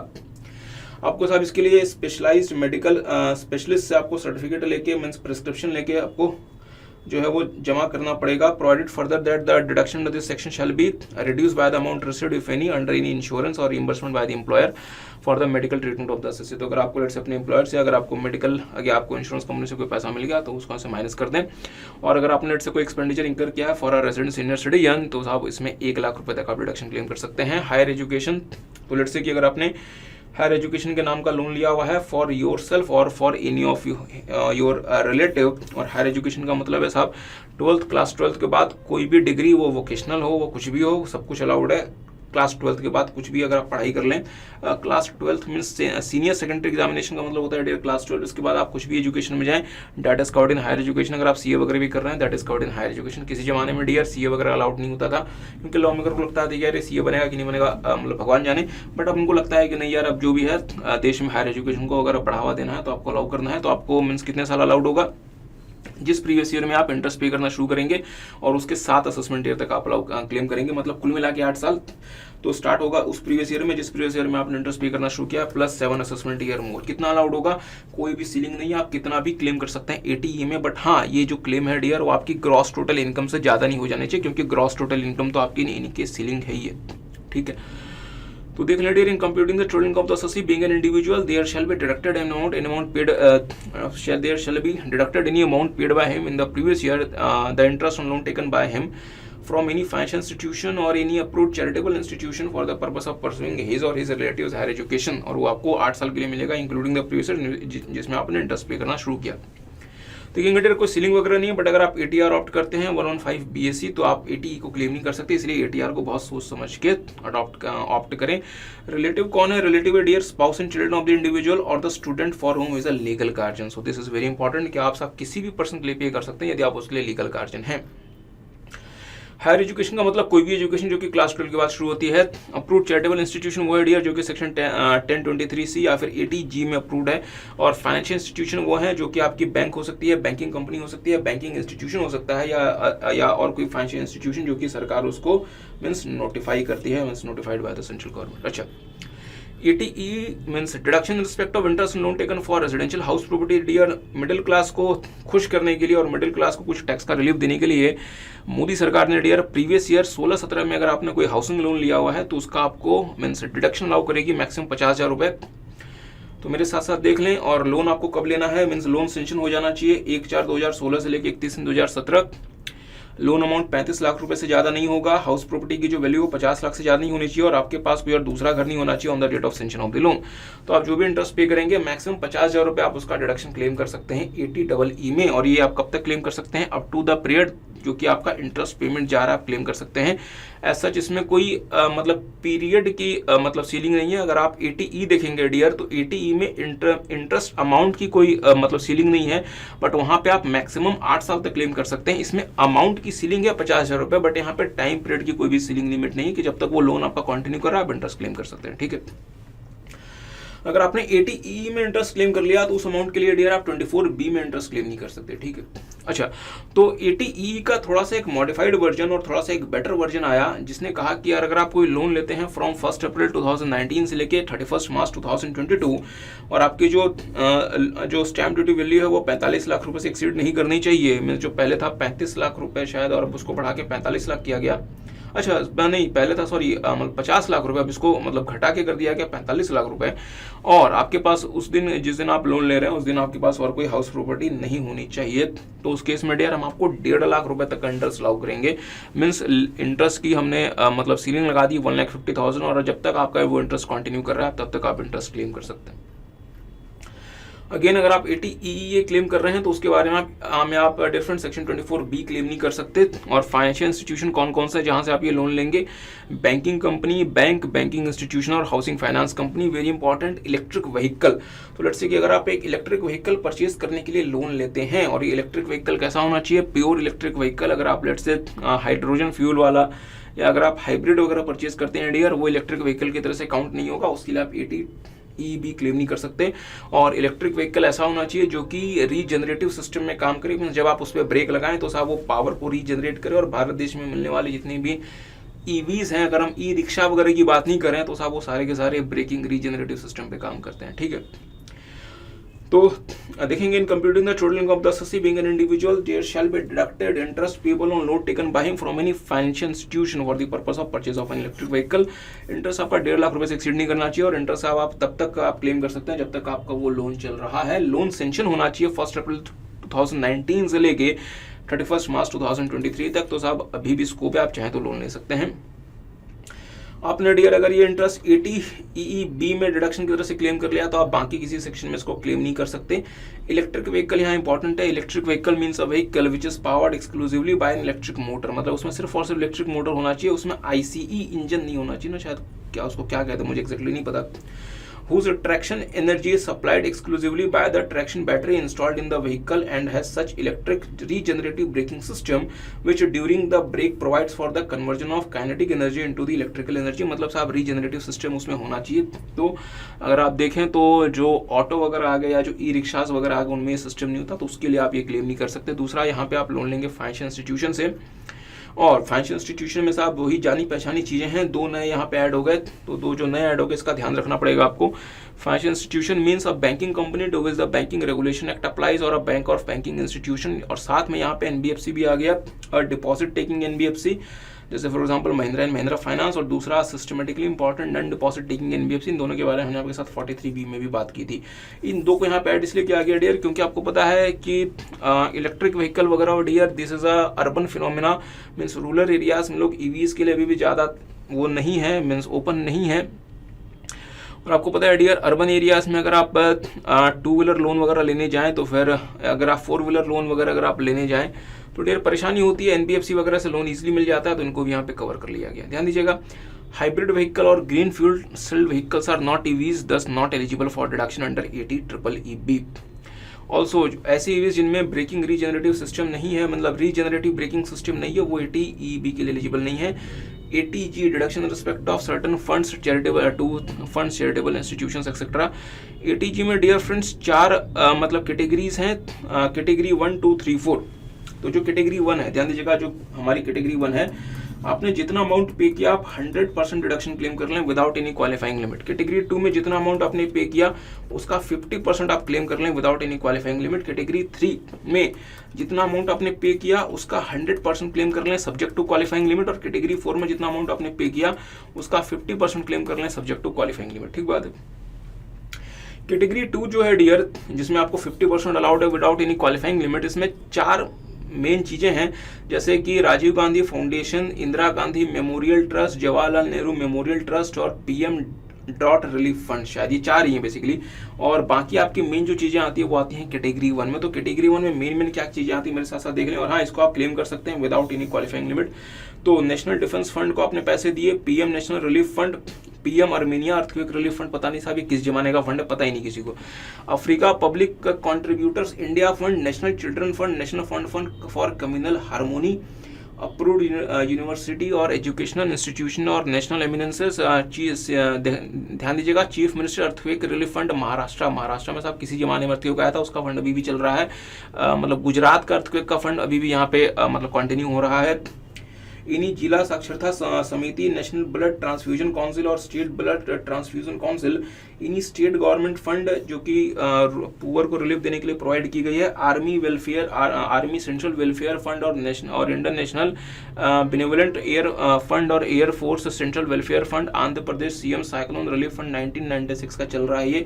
National illness assistant fund, chief minister relief fund और lieutenant governors relief fund, national sports fund set up by the central government, national cultural fund central government वाला।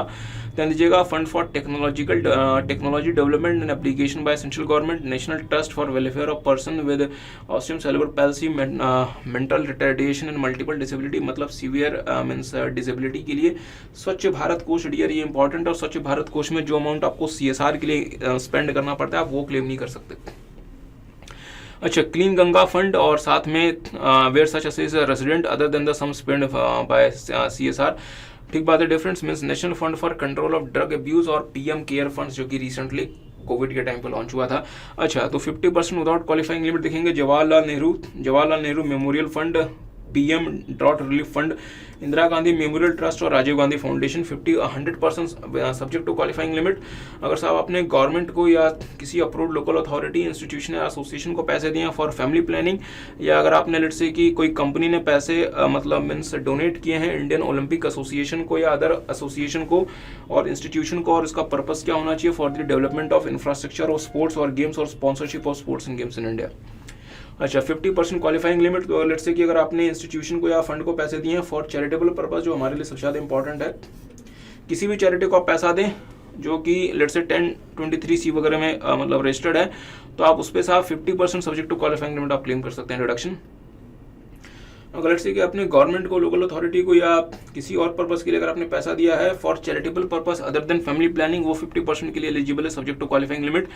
या अगर आपने let's say कि किसी अथॉरिटी को भारत देश में पैसा दिया है जिसको स्टैब्लिश करने का पर्पस है to satisfy the need of housing accommodation या फिर सिटी प्लानिंग, विलेज प्लानिंग वगैरह, और किसी कॉर्पोरेशन अगर को आपने पेमेंट की है for the purpose of promoting the interest of minority community, या फिर अगर आपने किसी टेम्पल, मॉस्क, गुरुद्वारा या चर्च वगैरह की अगर आपने रिपेयर या रिनोवेशन के लिए अमाउंट पे किया है, तो आप 50% क्लेम कर सकते हैं सब्जेक्ट टू क्वालिफाइंग लिमिट। सवाल बनता है साहब कि अच्छा कि सब्जेक्ट टू क्वालिफाइंग लिमिट क्या होता है। ध्यान दीजिएगा, सबसे पहले आपको कंप्यूट करना पड़ेगा adjusted gross total income. Adjusted gross total income आप कैसे निकालेंगे साहब, आपकी टोटल इनकम। ध्यान दीजिएगा, आपकी टोटल इनकम, उस टोटल इनकम में से डिडक्शंस जो ऑलरेडी आपको अलाउड है एक्सेप्ट ATG वो माइनस कर दो, और वो सारे इनकम माइनस कर दो जो कि या तो लोअर रेट पे टैक्स में जिस पे आपको टैक्स पे करना है या जिस पे आपको टैक्स पे नहीं करना, वो इनकम आपका क्वालिफाइंग लिमिट, वो आपका एडजस्टेड टोटल इनकम के लिए काउंट नहीं होगा, क्योंकि ऐसे इनकम जिस पे आपने हमें टैक्स नहीं दिया या अगर आपने हमें लो रेट ऑफ टैक्स दिया है तो हम आपको क्यों अलाउ करें। ठीक है,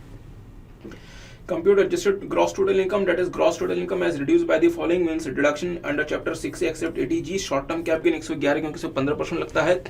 LTCG 112 वाला 10%, 112 में 10% या फिर मीन्स मतलब 20% ऐसा केस में भी इनकम एग्जम्प्ट फ्रॉम टैक्स, और any income referred in 115A1A means dividend वगैरह, 115AB, 115AC, 115AD और 115D अगर आप देखें साहब तो ये सारे के सारे इनकम है।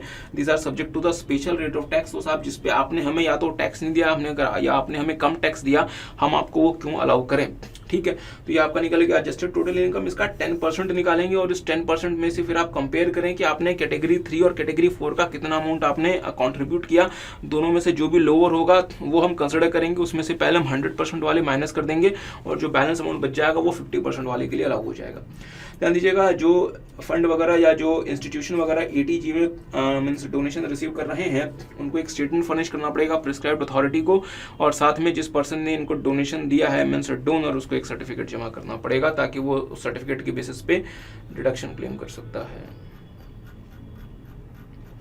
अच्छा, ध्यान दीजिएगा difference means deduction in respect of rent paid. तो अगर आप रेंट की बात देखें तो आपको HRA मिलता है, आपको रेंट फ्री अकोमोडेशन में वगैरह मिलता है, बट साहब ये सारे के सारे जो है ना ये जॉब वाले एसएससीज के लिए मीन्स एम्प्लॉयड एसएससीज के लिए है। मीन्स हम कह सकते हैं कि साहब जो हमारे सेल्फ एम्प्लॉयड एसएससीज हैं उनके लिए कोई भी ऐसा सेक्शन नहीं जो कि उनको रेंट में मीन्स मतलब मीन्स डिडक्शन प्रोवाइड करता है। ठीक है, तो ऐसे एसएससीज के लिए जो कि अपना कोई मीन्स बिजनेस करते हैं, किसी के यहाँ एम्प्लॉयड नहीं है और अगर कोई रेंटल प्रीमाइसेस में रहते हैं तो ATGG उनको प्रोवाइड करता है डिडक्शन। ठीक है, तो मैक्सिमम डिडक्शन कितना मिलेगा पर अनम का 60,000 रुपए। ध्यान दीजिएगा, कैलकुलेटेड ₹5,000 पर मंथ, या फिर actual rent paid minus 10% of the amount of the total income after all means deduction under chapter 6A except ATGG, या फिर 25% of the total income after all chapter 6A means deduction but before ATGG। इसके लिए कुछ practical questions वगैरह हैं dear, तो ध्यान दीजिएगा कंडीशंस क्या क्या हैं। अगर आप एटीजीजी क्लेम करना चाहते हैं तो assessee should not be receiving any HRA, तो आपको साहब एचआरए नहीं मिलना चाहिए। ध्यान दीजिएगा असेसी यहाँ पे जरूरी नहीं है कि वो सेल्फ एम्प्लॉयड होना चाहिए, वो किसी के यहाँ एम्प्लॉय भी हो सकता है, कंडीशन बस ये कि उसको एचआरए नहीं मिलना चाहिए।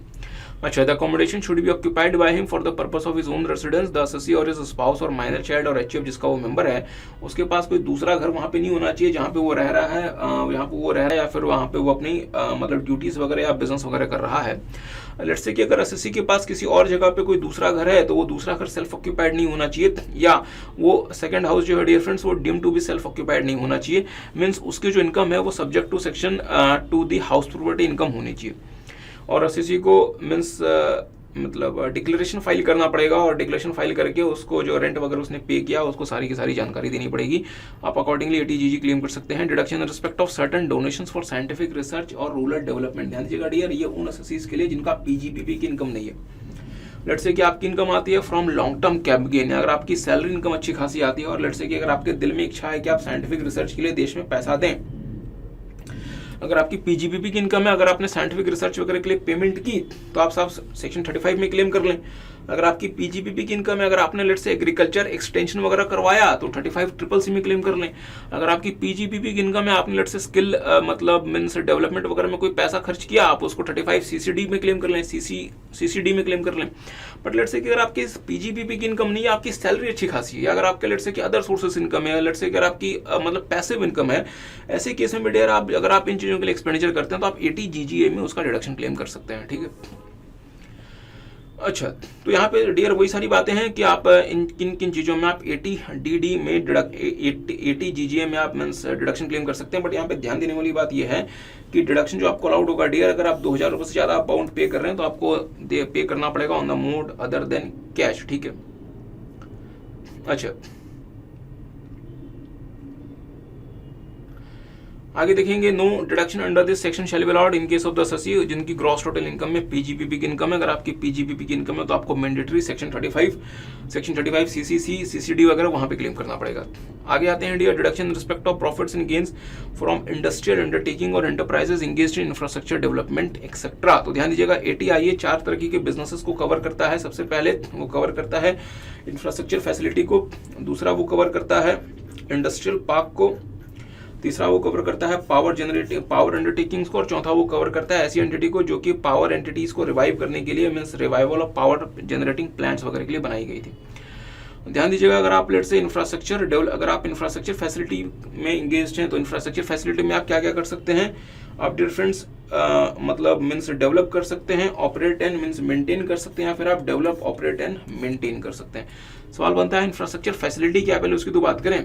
Infrastructure facility means road including toll road, bridge or rail system, highway project including the housing part etcetera including the housing or other activities being the integral part of the highway project, a water supply project, water treatment, irrigation, sanitation, sewerage system or solid waste management system, port, airport, inland waterway, inland port or navigational channel in the sea.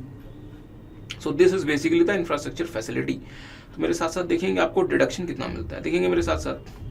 कहते हैं साहब eligible assessee और means deduction allowed, तो देखेंगे मेरे साथ साथ where the gross total income of an assessee includes any profit और gain from means derived from by an undertaking or an enterprise from an eligible business. Eligible business आपके 4 थे जो हमने आपके साथ देखा था, कौन कौन से, infrastructure facility, industrial park, power undertakings और ऐसी अंडरटेकिंग जो कि पावर जनरेशन को मतलब रिवाइव करने के लिए बनाई गई है, ऐसी कंपनी जो कि पावर बिजनेस को या पावर प्रोजेक्ट्स को रिवाइव करने के लिए बनाई गई है। Deduction of an sum equal to the 100% of the profits and gains for 10 consecutive assessment. ध्यान दीजिएगा साहब 100% आपको अलाउड होगा डिडक्शन 10 साल के लिए। तो लेट्स से कि अगर आप ये काम करते हैं, अगर आप इंफ्रास्ट्रक्चर फैसिलिटी में काम करते हैं, being a public facility like road, toll road, highway project और वाटर सप्लाई प्रोजेक्ट एक्सेट्रा, तो आप कोई भी मतलब मींस मतलब 20 ईयर्स में आप कोई भी 10 कंसेक्यूटिव असेसमेंट ईयर में आप 100% डिडक्शन क्लेम कर सकते हैं। और ये किस प्रीवियस ईयर से स्टार्ट होगा, जिस प्रीवियस ईयर में आपने beginning from the previous year means the undertaking or the enterprise means develop operate and maintain या फिर develop operates and maintain such infrastructure facility, मतलब 20 साल में से कोई 10 कंसेक्यूटिव असेसमेंट है। तो मेरी बात पर डिफरेंस मतलब ध्यान दीजिएगा, 10 कंसेक्यूटिव असेसमेंट है। ऐसा नहीं कि ये छोड़ दो फिर ये साल ले लो, फिर ये छोड़ दो फिर अगले साल ले लो, ऐसा नहीं। जब भी लेंगे आपको कंसेक्यूटिव असेसमेंट ईयर पे लेना पड़ेगा। और अगर आप बाकी अगर मींस प्रोजेक्ट्स में एंगेज हैं, बाकी एलिजिबल बिजनेस का मतलब क्या हुआ, जैसे डियर फ्रेंड्स लेट्स से कि आप इंडस्ट्रियल पार्क में हैं या फिर लेट्स से कि कोई पावर वगैरह की अगर आप काम में कर रहे हैं या फिर मतलब ट्रांसमिशन लाइन या फिर अगर आप मीन्स रिवाइवल वगैरह का काम कर रहे हैं, तो उस केस में डियर 10 साल आप क्लेम कर सकते हैं, 15 असेसमेंट ईयर में 10 कंसेक्यूटिव ईयर्स। ठीक है, अच्छा आगे आते हैं। तो डियर ध्यान दीजिएगा, ये पीरियड ये काम आपको कब शुरू करना है, आप ये इंफ्रास्ट्रक्चर प्रोजेक्ट का काम शुरू कर सकते हैं ऑन और आफ्टर 1 अप्रैल 1995। बट साहब सनसेट क्लॉज आ गया था। सनसेट क्लॉज कहता है कि अगर आप कोई भी इंफ्रास्ट्रक्चर का प्रोजेक्ट स्टार्ट करते हैं 1 अप्रैल 2017 या उसके बाद से, तो आप एलिजिबल नहीं है। तो सर अगर आप ये कहना चाहते हैं कि प्रीवियस ईयर 17-18 से ये एलिजिबल ही नहीं है, तो फिर ये हमारे लिए रेलेवेंट कैसे हो गया। डियर लेट्स से कोई एंटिटी है जिसने कि प्रीवियस ईयर 16-17 में इंफ्रास्ट्रक्चर वाला काम शुरू कर दिया था और वो 10 साल तक जो है 100% मींस डिडक्शन क्लेम कर सकती है। तो डियर आपके लिए जो प्रीवियस ईयर रेलेवेंट है वो है 22-23। तो साहब 16-17 में शुरू कर दिया था, तो previous year 22-23 is with in the period of 10 years और वो 100% डिडक्शन क्लेम कर सकती है। तो आपको साहब एग्जाम में 100% उसको डिडक्शन देना पड़ेगा under section 80IA for the development of the infrastructure facilities. ठीक बात है। चले लेट्स से कि आपने तो साहब उस एंटिटी को क्या क्या करना पड़ता है, डेवलप करना पड़ता है, ऑपरेट या मेंटेन करना पड़ता है, या फिर डेवलप ऑपरेट एंड मेंटेन करना पड़ता है। बट लेट्स से कि अगर इस एंटिटी ने लेट्स से मींस मतलब डेवलप कर दिया बट ऑपरेशन एंड मेंटेनेंस का काम किसी और एंटरप्राइज को दे दिया, तो साहब जो ट्रांसफर एंटरप्राइज होगा डिडक्शन उसको अलाउड होगा। ठीक है, the transfer enterprise for the purpose of operating and maintaining as per the agreement कहते साहब the provision of this section shall apply to the transferee enterprise and the deduction from the profits and gains would be available to such transferee enterprise for unexpired period. इसका मतलब transfer enterprise को फिर नहीं मिलेगा, सिर्फ और सिर्फ transferee enterprise को मिलेगा। ठीक है, अच्छा आगे आते हैं। देखेंगे इसमें करने की तो बहुत सारी बातें की जा सकती है, बट वो बहुत ज़्यादा हमारे लिए रेलेवेंट नहीं है। हमारे लिए रेलेवेंट है बहुत ज़्यादा जो है वो साहब एक तो है 80JJAA न्यू एम्प्लॉयमेंट, एक है 80LA जो कि IFSC वगैरह या फिर सेज वगैरह में जो आपको मीन्स मतलब डिडक्शन अलाउ होता है। ठीक है, industrial park any undertaking which develops and operates or maintains operates an industrial park, जो कि साहब आपने 1 अप्रैल 1997 से लेकर 31 मार्च 2011 के बीच में शुरू किया था। तो आप अगेन किसी भी 15 साल में आप 10 साल तक आप 100% डिडक्शन क्लेम कर सकते हैं। पावर अंडरटेकिंग ध्यान दीजिएगा, undertaking which is set up in any part of India for the generation and means distribution of power, और ये काम आपने 1 अप्रैल 1993 से लेकर 31 मार्च 2017 तक किया, या फिर starts transmission or means distribution by laying a network of new transmission or means distribution lines at any time during the period 1 April 1999 to 31 March 2017।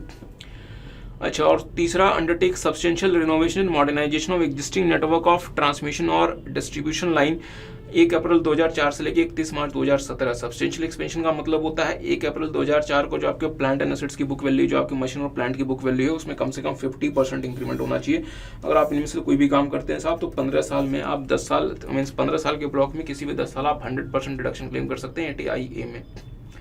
अच्छा, अंडरटेकिंग फॉर रिकंस्ट्रक्शन और revival of power generating plants, तो अगर आप एक ऐसी undertaking है जिसका काम है दी रिकंस्ट्रक्शन और revival of the power generating plant, और आपको लेट्स से मींस फॉर्म किया गया है 30 नवंबर 2005 के पहले, और आपने अपना जो बिजनेस स्टार्ट कर दिया है 31/12/2011 के पहले, तो आप 100% रिडक्शन क्लेम कर सकते हैं 15 साल में 10 साल के मींस 15 साल के ब्लॉक में 10 साल तक आप क्लेम कर सकते हैं। आपकी ये एलिजिबल बिजनेस आपकी ओनली सोर्स ऑफ इनकम मानी जाएगी, और 80IA सिर्फ और सिर्फ उसमें अलाउड होगा। 80IA की वजह से आप अपने नॉन एलिजिबल बिजनेस से आप किसी भी तरीके का डिडक्शन वगैरह क्लेम नहीं कर सकते। अच्छा, profits from housing or other activities being integral part of highway project, तो अगर हाईवे प्रोजेक्ट का इंटीग्रल पार्ट है आपका हाउसिंग एक्टिविटीज वगैरह, उसका भी आपको डिडक्शन अलाउड होगा, प्रोवाइडेड कि साहब आपको प्रॉफिट एक स्पेशल रिजर्व अकाउंट में ट्रांसफर करना पड़ेगा, और उस रिजर्व अकाउंट से पैसा आप सिर्फ और सिर्फ पर्पस के लिए यूज कर सकते हैं हाईवे प्रोजेक्ट के लिए, excluding housing and other activities. मतलब हाउसिंग वगैरह के बिजनेस से प्रॉफिट आया, उसके एक स्पेशल अकाउंट में लेके चले जाओ, और उस स्पेशल अकाउंट से जो पैसा है वो सिर्फ और सिर्फ हाईवे प्रोजेक्ट के लिए इस्तेमाल होगा। ध्यान दीजिएगा, उससे आप हाउसिंग वगैरह नहीं बना सकते, और जो अमाउंट आपने यूज नहीं किया 3 साल के बाद वो आपकी इनकम बन जाएगा। अच्छा, सीएससी रिपोर्ट आपको एक चार्ट अकाउंटेंट से आपको टैक्स ऑडिट कराना पड़ेगा और 1 महीने फ्रॉम द मतलब आईटीआर को फाइल करने के 1 महीने तक आपको अपना टैक्स ऑडिट रिपोर्ट जमा कराना पड़ेगा। लेट्स से एक एंटिटी है जिसके 2 यूनिट्स हैं, एक है एलिजिबल यूनिट जो कि एटीआईए में कवर्ड है, दूसरा है नॉन एलिजिबल यूनिट। अगर वो आपस में किसी भी तरीके का गुड्स या सर्विसेज का एक्सचेंज करते हैं तो वो मार्केट वैल्यू पे किया जाएगा। असेसिंग ऑफिसर को लगता है कि मार्केट वैल्यू आइडेंटिफाई करना बहुत मुश्किल हो रहा है, तो असेसिंग ऑफिसर अपने हिसाब से कोई भी रीजनल एस्टिमेट ले सकता है। ठीक है, difference means deduction not to exceed the profits of eligible business. तो हमने आपके साथ पहले भी देखा था कि एलिजिबल बिजनेस आपका जो प्रॉफिट होगा मैक्सिमम आप उतना ही डिडक्शन क्लेम कर सकते हैं। सर ये परेशानी क्यों आ रही है? ये परेशानी डियर इसलिए आ रही है क्योंकि पहले ना 2 सीरीज ऑफ सेक्शन साथ में चल रहे थे। कौन से? एक तो सेक्शन 10A सीरीज, 10A था, 10AB था, 10B था, मीन्स बहुत सारी चीजें थी। अब वो धीरे धीरे सारी की सारी चीजें मतलब सनसेट क्लॉज की वजह से दूर होती गई और दूसरी जो सीरीज चल रही थी वो ATIA सीरीज चल रही थी या ATI सीरीज चल रही थी, ATIA, ATIB, ATIC, ATID, ATIE वगैरह वगैरह। तो होता क्या था कि लेट्स से मैंने किसी नॉर्थ ईस्टर्न स्टेट्स में लेट्स से मिजोरम में मैंने क्या किया, मैंने कोई मैन्युफैक्चरिंग यूनिट लगाई और मेरा 100 करोड़ रुपीस का प्रॉफिट हुआ। तो हो सकता हो कि साहब उस प्रॉफिट के लिए मैं ATIE में 100% डिडक्शन के लिए एलिजिबल हूं और साथ में 10AB में हो सकता है कि मैं 100% एग्जम्पशन के लिए एलिजिबल हूं। तो क्या मैं 2 बार इसको क्लेम कर लूं? नहीं। तो लॉ में करने का नहीं सर जी, दोनों मिला के, चाहे 10 सीरीज ले लो चाहे ATI सीरीज ले लो, दोनों मिला के जो आपको मैक्सिमम डिडक्शन अलाउड होगा वो आपको उस एलिजिबल बिजनेस का प्रॉफिट होगा, उससे ज्यादा क्लेम नहीं कर सकते। तो इस बात को डियर लॉ मेकर ने मल्टीपल टाइम्स मेंशन किया है ताकि कहीं भी कंफ्यूजन ना रहे। ठीक है, अच्छा आगे आते हैं। Adjustments in case of transaction producers excessive profit to the eligible assessee. तो साहब लेट्स से कि अगर आपने बिजनेस को इस तरीके से स्ट्रक्चर किया है कि जो आपके ट्रांजैक्शन में आपको एक्सेसिव प्रॉफिट प्रोड्यूस कर रहे हैं, ऐसे केस में डियर असेसिंग ऑफिसर जो वो रीजनेबल अमाउंट को कंसिडर करेगा। ये बात हमने आपके साथ 35A में भी AD में भी देखी थी। बट साहब अगर लेट्स से स्पेसिफाइड डोमेस्टिक ट्रांजैक्शन का केस है तो वहां पे असेसिंग ऑफिसर जो है वो अपनी मनमर्जी से कुछ नहीं कर सकता, उसको आर्म्स लेंथ प्राइस कंसिडर करना पड़ेगा। Deduction case of amalgamation demerger, अगर अमलगमेशन डीमर्जर आपने 1/4/2007 की बात कर दिया तो अमलगमेटेड या फिर मींस रिजल्टिंग एंटिटी को जो है वो ATIA का डिडक्शन नहीं मिलेगा। हाँ, ये जो वर्क्स कॉन्ट्रैक्ट के तहत आपको कुछ भी अमाउंट मिल रहा है आप उस पे ATIA क्लेम नहीं कर सकते। Means you should be the original contractor. अगर आपने वर्क्स कॉन्ट्रैक्ट के थ्रू अगर सब कॉन्ट्रैक्ट कर दिया तो सब कॉन्ट्रैक्टर ATIA वगैरह क्लेम नहीं कर सकता। जल्दी से आगे आते हैं। Deduction of an to an undertaking or enterprise engage in the development of SEZ. तो डियर अगर आप सेज को मतलब डेवलप करने का बिजनेस कर रहे हैं तो आप डियर अगर आपने वो बिजनेस स्टार्ट किया 1 अप्रैल 2005 से लेके 31/3/2017 तक, तो आप 15 साल में आप 10 कंसेक्यूटिव असेसमेंट ईयर तक आप 100% प्रॉफिट आप अपना ATIAB में डिडक्शन की तरह से क्लेम कर सकते हैं। ठीक है, और लेट्स से कि अगर आपने सेज को मींस डेवलप कर दिया और ऑपरेशन और मेंटेनेंस किसी और को ट्रांसफर कर दिया तो सर जी फिर क्या होगा, वो जो जिस पर्सन को आपने ट्रांसफर किया फिर वो क्लेम करेगा, फिर आप क्लेम नहीं करेंगे। जल्दी से आगे आते हैं। स्पेसिफाइड बिजनेस जो कि इंपॉर्टेंट डियर स्टार्टअप यूनिट्स देखेंगे। अच्छा, where the gross total income of an assessee being an eligible startup includes any profit and gain means derived from eligible business. तो साहब एलिजिबल बिजनेस क्या होता है? और इन्होंने कहा साहब एक तो आप एलिजिबल स्टार्टअप होने चाहिए और दूसरा एलिजिबल बिजनेस होना चाहिए। तो बात करते हैं एलिजिबल स्टार्टअप कौन है। देखेंगे एलिजिबल स्टार्टअप वो स्टार्टअप है, eligible startup means a company और LLP। इसका मतलब ये हुआ कि डियर आपको सिर्फ और सिर्फ कंपनी के फॉर्म में अपने आप को इनकॉर्पोरेट नहीं करना, आप LLP के फॉर्म में भी इनकॉर्पोरेट कर सकते हैं। तो थोड़ा सा मेरी बात पे ध्यान दीजिएगा। LLP आप अदर देन LLP जैसे कि नॉर्मल पार्टनरशिप फॉर्म वगैरह की तरह से अपने आप को कॉन्स्टिट्यूट नहीं कर सकते। तो अगर आपको स्टार्टअप का स्टेटस एक्वायर करना है तो आपको मिनिमम LLP बनना पड़ेगा। ठीक है, अच्छा eligible startup means a company और LLP engage in the eligible business. तो पहले बात करते हैं एलिजिबल स्टार्टअप कौन है। इट इज इनकॉर्पोरेटेड आफ्टर 1 अप्रैल 2016 से लेके 1 अप्रैल 2023, मतलब साहब 1/6/16 से लेके 31/3/23 तक, क्योंकि इसे रिसेंटली अमेंड कर दिया गया था। अच्छा, its turnover of the business does not exceed 100 crore in the previous year relevant to the assessment year for which the deduction is claimed. मतलब आप अप टू ₹100 करोड़ कमाते हैं। सर 100 करोड़ रुपए से ज्यादा वालों को क्यों शामिल नहीं किया गया? Because you are a big startup dear. तो हम आपके एक्सपेंस में जो छोटे स्टार्टअप्स हैं उनका नुकसान नहीं कर सकते। आप अब एक बड़े स्टार्टअप में आप टैक्स भी पे कर सकते हैं। ठीक है, तीसरा holds a certificate of eligible business from the inter ministerial board of certification. Eligible business क्या है? Eligible business means a business carried on by the eligible startup engaged in innovation, development और इंप्रूवमेंट ऑफ प्रोडक्ट, प्रोसेस और services. Means जो existing product, process और या फिर मतलब services हैं आप उस लाइन में इनोवेट कर रहे हैं, मींस मतलब डेवलपमेंट कर रहे हैं या इंप्रूवमेंट कर रहे हैं। दूसरा a scalable business model with high potential of employment generation or wealth creation. क्या आप ऐसे बिजनेस मॉडल में काम कर रहे हैं जिसकी मतलब पोटेंशियल है कि अगर वो बिजनेस मॉडल सक्सेसफुल हो गया तो बहुत सारा एम्प्लॉयमेंट भी मतलब जनरेट करके देगा और बहुत सारा वेल्थ भी क्रिएट करके देगा। जनरली साहब अगर आप देखें तो अगर आप ई कॉमर्स का अगर आप कोई भी काम शुरू करते हैं आपको आसानी से एलिजिबल स्टार्टअप का आपको सर्टिफिकेट मिल जाता है। तो अगर आप लेट्स से ई कॉमर्स वगैरह अगर आप कर रहे हैं of any kind, you can easily acquire the status of eligible startup और आप ATIAC क्लेम कर सकते हैं। देखेंगे where the gross total income of assessee being eligible startup includes any profit in gain direct from eligible business. तो आपको साहब means deduction मिलेगी 100%, बट कितने साल की? सिर्फ 3 साल की। ध्यान दीजिएगा, for 3 consecutive assessment year. Normally अभी आपने देखा था कि मतलब 10 ईयर्स के मिल रहे हैं, बट सरकार कहती है कि नहीं यार अब हमारी इकॉनमी अच्छी हो चुकी है तो 3 साल तक का आपके लिए मींस डिडक्शन काफी है। तो ये 3 साल तक की डिडक्शन आप कब तक क्लेम कर सकते हैं? Out of 10 years beginning from the year in which the startup is incorporated. तो जिस साल आप स्टार्टअप इनकॉर्पोरेट हुआ था उसके 10 सालों के अंदर अंदर आप 3 साल तक आप डिडक्शन क्लेम कर सकते हैं। देखिए इंडिया ऐसे तो ये बड़ा थोड़ा सा दिस इज हम कह सकते हैं कि अजीब सी बात है। अगर एक स्टार्टअप है जो कि बिल्कुल एक स्टार्टअप भी है, इसका मतलब ये नहीं कि आप पहले कुछ और थे फिर आपने अपने आप को एलिजिबल स्टार्टअप बनवा लिया, ऐसा नहीं। अगर आपने बिल्कुल नया बिजनेस शुरू किया और आप एलिजिबल स्टार्टअप की तरह से रजिस्टर हो गए तो पहले 3-4 साल तो आप प्रॉफिट ही नहीं कमाते। और इन्होंने कहा कि यार मतलब 10 साल में से 3 साल तक के ब्लॉक में आप एनी हाउ। अच्छा, स्टार्टअप को क्या क्या कंडीशंस फुलफिल करनी पड़ेंगी? It is not found by splitting up or reconstruction of a business already in existence. हमने आपके साथ इसकी बात की थी 35AD में, और हमने आपके साथ इसकी बात की थी साहब 115BAB में, means ATR of new manufacturing means domestic companies के केस में, ठीक है। पर हाँ, अगर आप 33B के हिसाब से अगर आप री इनकॉर्पोरेट होते हैं तो कोई बात नहीं है। It is not found by transfer to a new business of plant and machinery already use. पर आपको पता है 20% तक हम प्लांट एंड मशीनरी अलाउ करते हैं। और दूसरा, लेट्स से अगर कोई प्लांट एंड मशीनरी भारत के बाहर यूज हुई है जिसको आपने भारत में इंपोर्ट किया है और उस प्लांट एंड मशीन को आपके इंपोर्ट करने से पहले भारत में किसी और पर्सन ने यूज नहीं किया था और उसको भारत में आपने इंपोर्ट किया और उस प्लांट एंड मशीन में इनकम टैक्स एक्ट में किसी भी प्रकार का डेप्रिसिएशन या अदर एक्सपेंडिचर क्लेम नहीं किया गया ऑलरेडी। हाँ, जब आप इंपोर्ट करेंगे तब आप क्लेम कर सकते हैं, आपके इंपोर्ट करने से पहले क्लेम नहीं किया गया। मतलब ऐसा नहीं होना चाहिए कि कोई मशीन ऑलरेडी भारत में थी, इसको भारत के बाहर भेज दिया गया, फिर आपने भारत में इसको इंपोर्ट कर लिया, ऐसा नहीं होना चाहिए। मीन्स ये प्योरली एक भारत के बाहर की मशीन होनी चाहिए, ठीक है। अच्छा,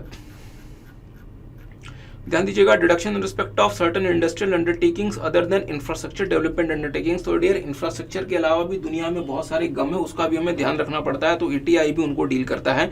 ATI भी किनको किनको डील करता है? इंडस्ट्रियल अंडरटेकिंग और स्मॉल स्केल इंडस्ट्रियल अंडरटेकिंग जो कि जम्मू एंड कश्मीर में होगी। एक ऐसी इंडस्ट्रियल अंडरटेकिंग जो कि साहब कमर्शियल प्रोडक्शन शुरू कर देती है मिनरल ऑयल का, या फिर कमर्शियल प्रोडक्शन शुरू कर देती है नेचुरल गैस का इन द लाइसेंस ब्लॉक। और ऐसी इंडस्ट्रियल अंडरटेकिंग साहब जो कि engage in the business of processing, preservation and packing of fruits और वेजिटेबल्स और मीट एंड मीट प्रोडक्ट्स और marine dairy poultry products etcetera, या फिर integrated business of handling, storage and transportation. तो देखेंगे सबसे पहला industrial undertaking including a small scale industrial undertaking in Jammu and Kashmir. तो सर जी, आपको ये बिजनेस कब से कब तक करना है?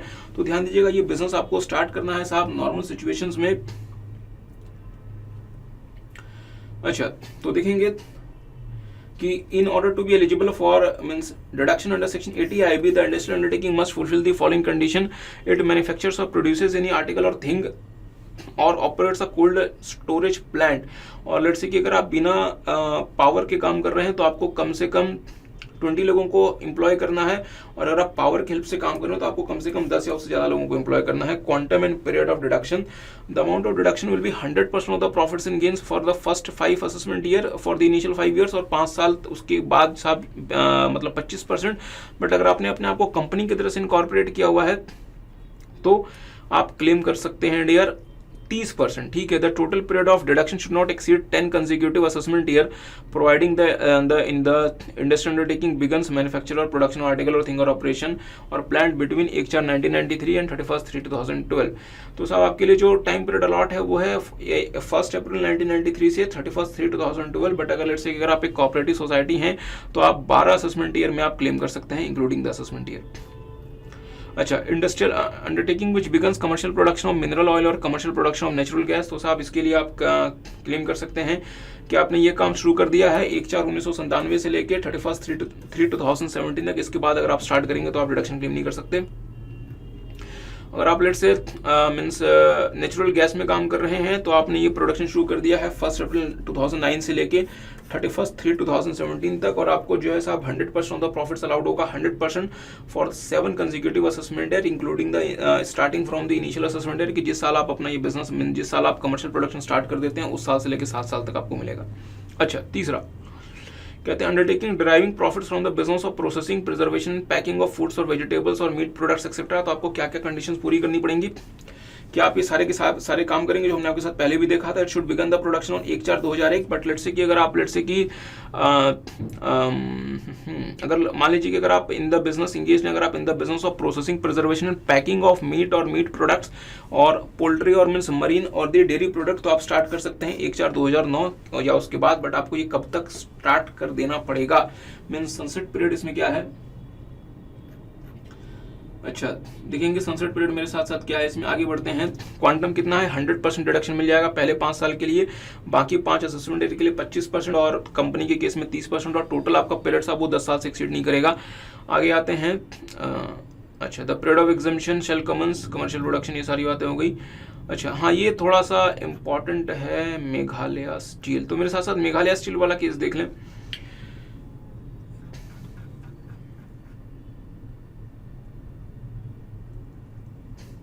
अच्छा,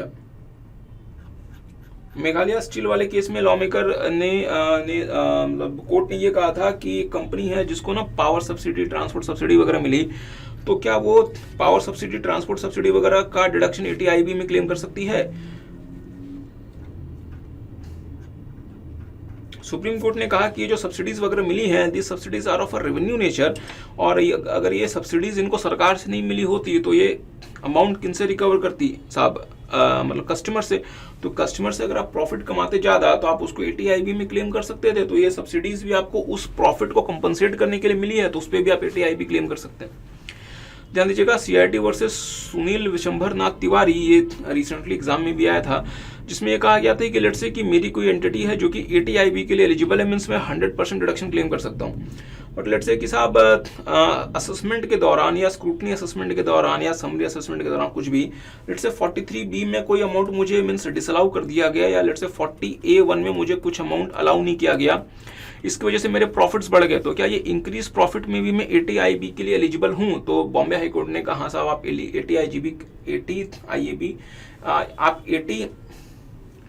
80IB क्लेम कर सकते हैं, और साहब सिर्फ 80IB नहीं, 80 सीरीज के जितने भी मतलब सेक्शंस आप सबको क्लेम कर सकते हैं। और CBDT ने कहा कि ठीक है, हम बॉम्बे हाई कोर्ट के फैसले को सुप्रीम कोर्ट में चैलेंज नहीं करेंगे, और इन्होंने सर्कुलर इशू कर दिया और कहा कि ठीक है साहब, ये जो अलाउड जो इन मीन्स मतलब डिसअलाउंसेस की वजह से जो इनकम आपकी बढ़ जाती है, उस इंक्रीज इनकम में भी आप 80IB या अदर जो है आपके मीन्स मतलब मीन्स डिडक्शन वगैरह आप क्लेम कर सकते हैं। ठीक है,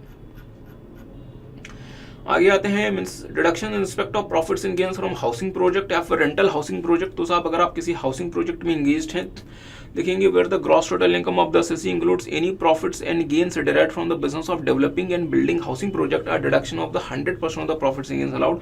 और ये रिसेंटली फाइनेंस एक्ट 2022-21 ने ऐड किया था कि अगर आप रेंटल हाउसिंग प्रोजेक्ट में इंगेज्ड हैं तो आपको 100% डिडक्शन मिल जाएगा। आपको क्या क्या कंडीशंस फुलफिल करनी है हाउसिंग प्रोजेक्ट के केस में, ध्यान दीजिएगा।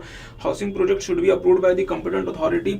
ये जो आपको मतलब पीरियड है 1/6/2016 से लेके 31/3/2022, और ये प्रोजेक्ट आपको 5 साल के अंदर अंदर कंप्लीट करना पड़ेगा। लेट्स से अगर आपने मल्टीपल टाइम सेम प्रोजेक्ट का अप्रूवल ले लिया, तो जब फर्स्ट टाइम ये प्रोजेक्ट अप्रूव हुआ था हम ये काउंट करेंगे, और उस प्रोजेक्ट को हम कंप्लीट हुआ तब मानेंगे जब आपको पूरे पार्ट के लिए जो है वो कंप्लीशन सर्टिफिकेट मिल गया। Capex the carpet area of shops and other commercial establishment, वो 3% of the aggregate carpet area से ज़्यादा नहीं होनी चाहिए। और अगर रेजिडेंशियल यूनिट अगर आपने अगर उस हाउसिंग प्रोजेक्ट में किसी एक पर्सन को दी है, एक इंडिविजुअल को दी है, तो साहब उस इंडिविजुअल के स्पाउस को या फिर माइनर मतलब मीन्स मतलब चाइल्ड को आप कोई रेजिडेंशियल यूनिट नहीं देंगे। हाँ, अगर आप चाहें तो मेजर सन को दे सकते हैं, कोई परेशानी नहीं है।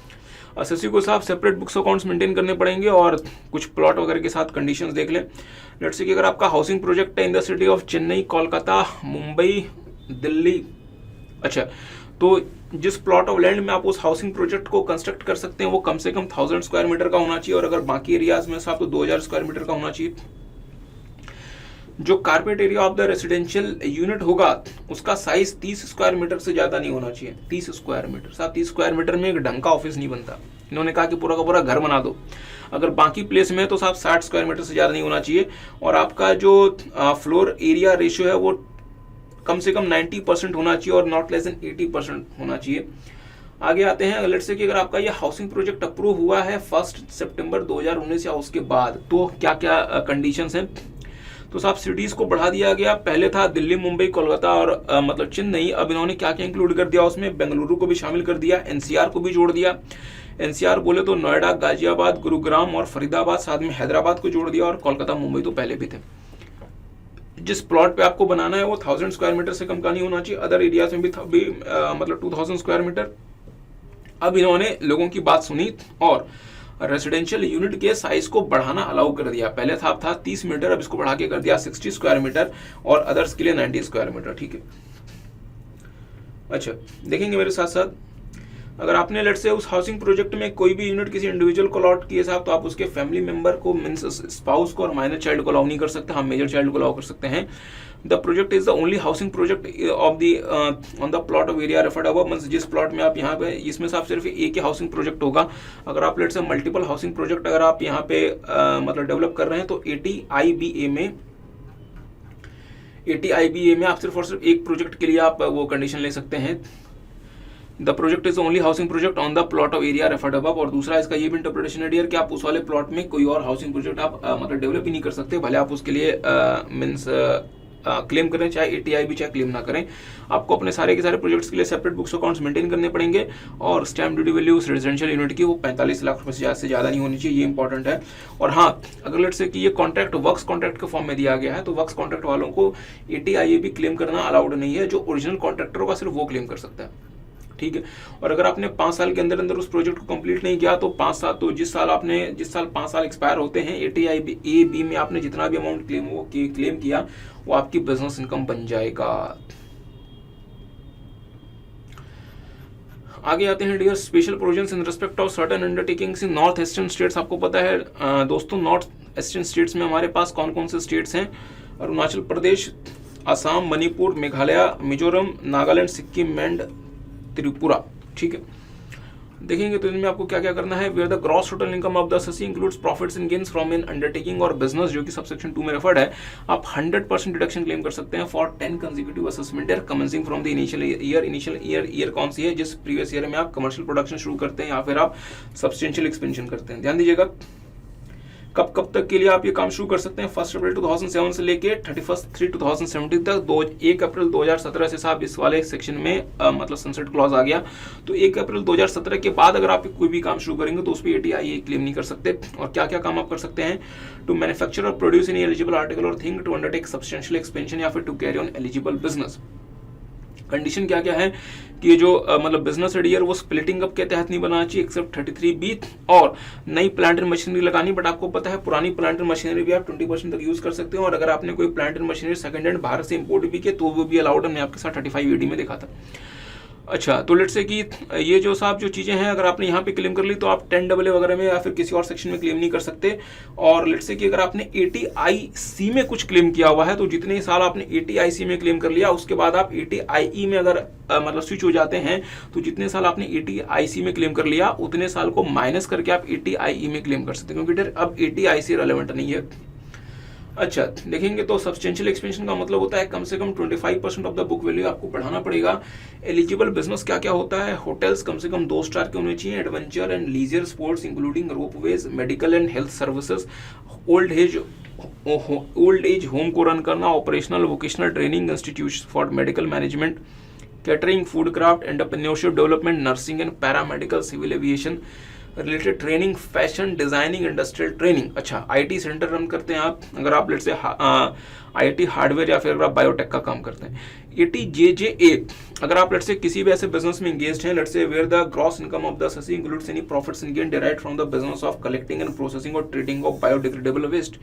किसके लिए, for power generation, production of bio fertiliser और बायो पेस्टिसाइड्स और अदर बायोलॉजिकल एजेंट, या फिर बायोगैस, या फिर मेकिंग पेलेट्स और ब्रिकेट्स ही बोलते हैं शायद इसको, और ऑर्गेनिक मैन्योर, उस केस में आप पहले 5 साल तक जो है आप 100% डिडक्शन क्लेम कर सकते हैं starting from the previous year, जिस प्रीवियस ईयर में आपका बिजनेस शुरू होता है। New employment very very very important.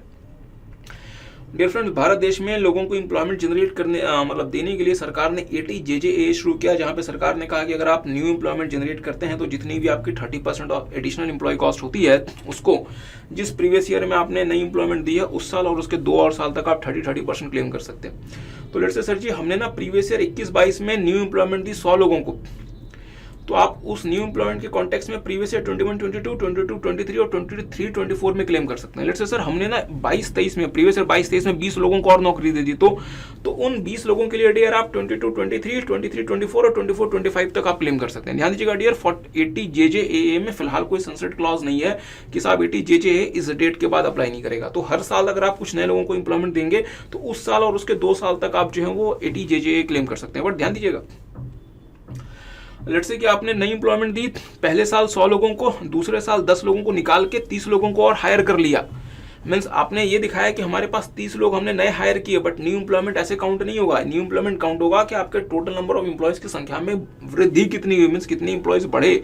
100 से 120 हो गए तो साहब न्यू एम्प्लॉयमेंट अगले साल के लिए कितना माना जाएगा, सिर्फ और सिर्फ 20 एम्प्लॉयज का। ठीक है, देखेंगे where the gross total income of the assessee to whom section 44AB applies includes any profit and gain derived from the business shall be allowed a deduction of 30% of the additional employee cost incurred in the course of such business in the previous year and for 3 assessment year for 3 assessment year including the assessment year relevant to the previous year in which the employment is provided। जिस previous year में आपने employment दिया उस साल और उसके 2 और previous year आप claim कर लें। ध्यान दीजिएगा कहाँ पे आप claim नहीं कर सकते डियर, मतलब किन किन एम्प्लॉयज के लिए आप क्लेम नहीं कर सकते। An employ whose total employments are more than 25,000 per month, क्योंकि ये ऑलरेडी अमीर लोग हैं तो इसके लिए आपने जो है वो क्लेम नहीं कर सकते। एक एम्प्लॉय जिसकी सारी की सारी कंट्रीब्यूशन जो है वो गवर्नमेंट प्रोवाइड करती है। एक एम्प्लॉय जिसको आपने 240 दिनों से कम के लिए जॉब दी हुई है, बट अगर आप लेट्स से इंगेज्ड हैं in the business of manufacturing of apparel, footwear और दी लेदर मतलब प्रोडक्ट्स, तो 150 डेज हम काउंट करेंगे। और एक ऐसा एम्प्लॉय जो कि रिकॉग्नाइज पीएफ में पार्टिसिपेट नहीं करता, गवर्नमेंट चाहती है कि आप अपने सारे के सारे एम्प्लॉयज का रिकॉग्नाइज पीएफ में जो है वो अकाउंट बनवाएं और उसको वहां पे पार्टिसिपेशन करवाएं। ठीक है, अच्छा, the deduction shall be allowed subject to the fulfilment of the following condition. The business is not found by splitting up or reconstruction of the existing business.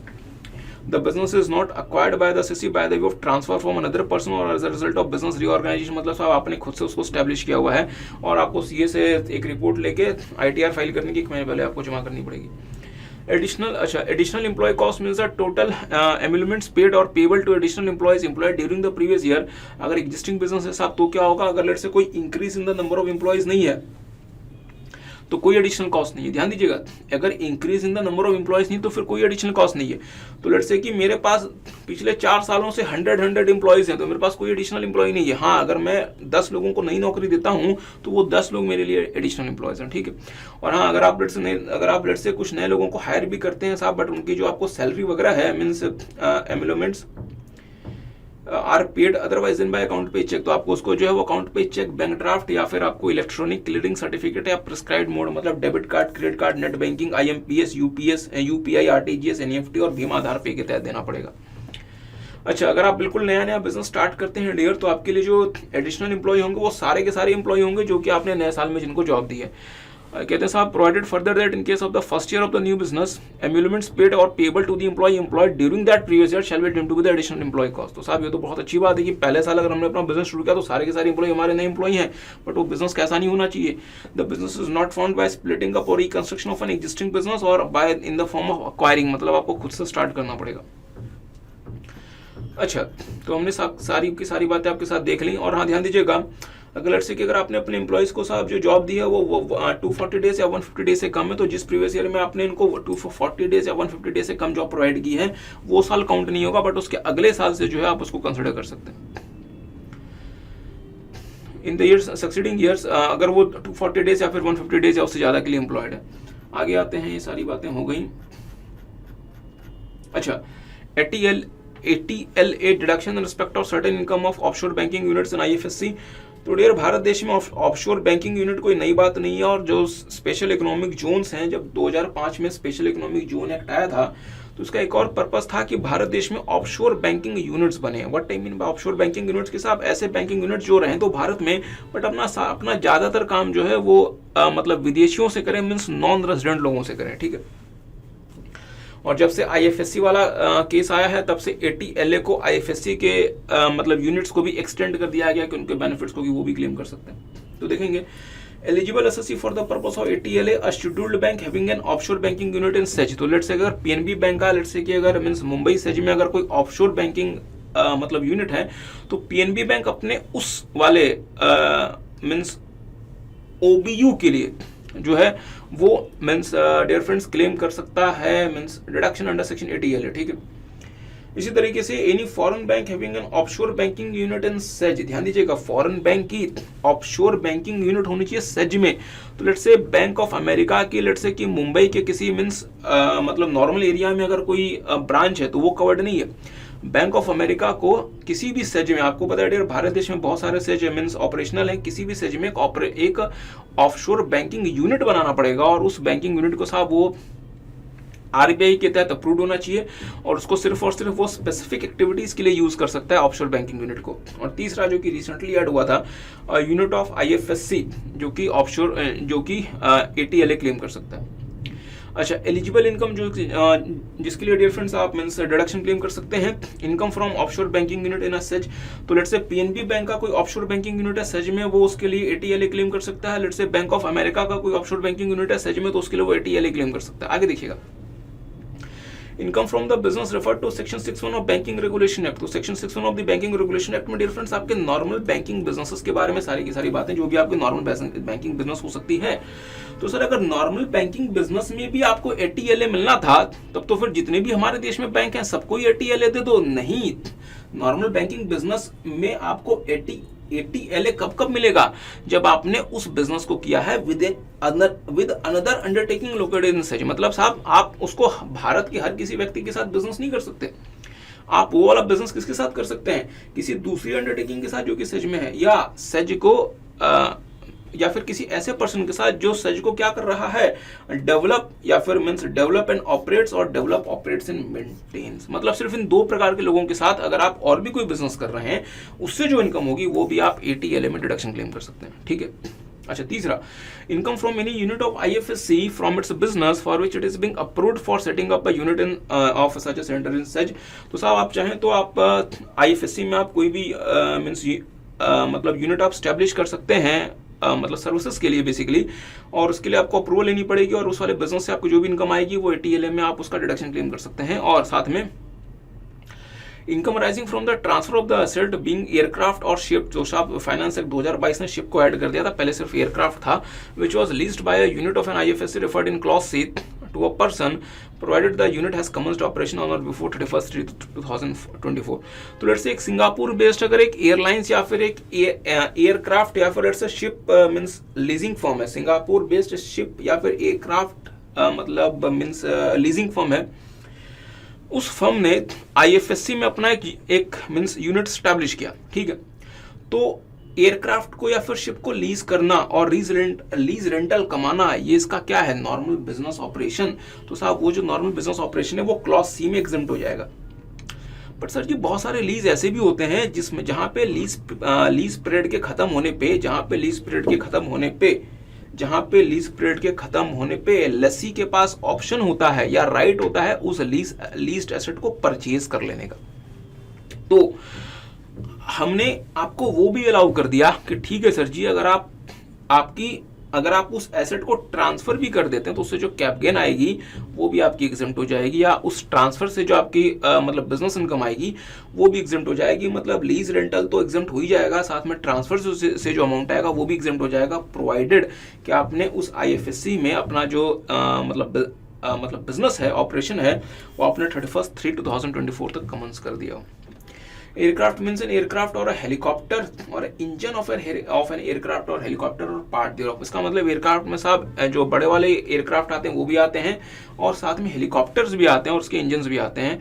Ships में साहब शिप और एन ओशन वेसल भी हो सकता है और engine भी हो सकता है और उसका पार्ट भी हो सकता है। Quantum and period of means deduction. तो अगर हम शेड्यूल्ड बैंक और फॉरेन बैंक की बात करें, इनका जो ऑफशोर बैंकिंग मतलब यूनिट है वो साहब पहले 5 साल तक 100% क्लेम कर सकते हैं और अगले 5 साल तक 50% क्लेम कर सकते हैं। बट IFSC का जो मतलब यूनिट है डियर, वो 15 साल में कोई भी 10 साल के ब्लॉक के लिए 100% डिडक्शन क्लेम कर सकता है। 100% of such income for any 10 consecutive assessment years at the option of the assessee out of 15 years relevant किस साल से आपको अलाउड होगा। तो लेट्स से अगर आप एक मतलब शेड्यूल्ड बैंक है तो जिस साल आपको परमिशन मिल गया RBI से या बैंकिंग रेगुलेशन एक्ट में, क्या आप अपना OBS आप अपना ऑफशोर बैंकिंग मतलब मीन्स यूनिट बना लें। अगर आप एक फॉरेन कंपनी है डियर, तो लेट्स से अगर आपको सेबी से परमिशन मिल गया आप वो कर लें, या अगर आप IFSC में काम कर रहे हैं तो आपको IFSC means international financial service centre authority act में जो आपको परमिशन या रजिस्ट्रेशन ऑब्टेन हुई आप उस साल से क्लेम कर सकते हैं। CA से लेकर रिपोर्ट सबमिट करनी पड़ेगी और परमिशन का जो है कॉपी वो साथ में लगानी पड़ेगी। प्रोड्यूसर कंपनी जो है डियर, वो प्रीवियस ईयर 18-19 से लेकर 23-24 तक अपनी 100% of profits and gains from the eligible business claim कर सकती हैं एग्जामिशन। सवाल बनता है एलिजिबल बिजनेस कौन सा है साहब। एलिजिबल बिजनेस है आपका marketing of agriculture produce grown by the members, तो आपके जो मेंबर्स हैं उनके एग्रीकल्चर प्रोड्यूस को सेल करके आपने जो पैसा कमाया दैट इज एलिजिबल बिजनेस।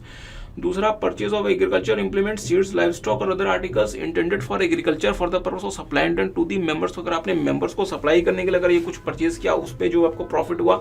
और तीसरा, for processing of agriculture produce of the members, तो आपके मेंबर्स के जो एग्रीकल्चर प्रोड्यूस है उसको प्रोसेस करके जो पैसा आपने कमाया वो भी एग्जम्प्ट है। प्रोवाइडेड साहब एग्जम्पशन आपको सिर्फ और सिर्फ किस प्रीवियस ईयर के लिए 18-19, 19-20, 20-21, 21-22, 22-23, सिर्फ 5 साल के लिए, ठीक है।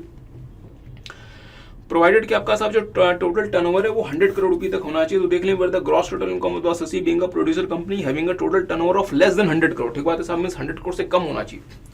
Includes any profits and gains derived from eligible business, there shall be allowed in computing its total income a deduction of the equal 100% of the profits and gains attributable to such a business for the previous year 18-19 से लेकर 23-24 से, मतलब सिर्फ 5 साल के लिए आपको ये डिडक्शन मिल गया, ठीक है। कहते हैं साहब where the assessee is entitled also to deduction under any other provision of chapter 6A, deduction under this section shall be allowed with reference to the income, if any, as referred to in this section, included in the GTI as means gross total income as reduced by the deduction under the said provision of this chapter। तो इसके बस का कुछ मतलब समझ पाए। तो let's से डियर मैं एक प्रोड्यूसर कंपनी हूँ और प्रोड्यूसर कंपनी होने की वजह से और लेट्स से कि मैं साहब एलिजिबल हूँ to claim deduction under section 80IE, but let's say 50%, तो लेट्स से मेरी 5 करोड़ रुपए की या फिर 500 लाख रुपीस की मेरी इनकम आती है और मैं सिर्फ और सिर्फ 50% का डिडक्शन 80IE में क्लेम कर सकता हूं। तो साहब 50% मैंने 80IE में क्लेम कर लिया, तो 80IE में क्लेम करने के बावजूद मेरी टैक्सेबल इनकम कितनी है 250 लाख, और मैं इसको क्लेम कर सकता हूं 80P में 250 लाख रुपीस का, तो मेरी टैक्सेबल इनकम कितनी आ जाएगी, निल। तो लॉ मेकर कह रहे हैं यार कि पहले 80IE क्लेम कर लो देन 80P क्लेम कर लो। सर पहले अगर 80P क्लेम कर लेते तो क्या होता, ऐसा आइडिया इसलिए इन्होंने कहा है क्योंकि 80P का जो लाइफ साइकिल है वो बहुत 80PA का जो लाइफ साइकिल है वो बहुत डिफरेंट स्मॉल है।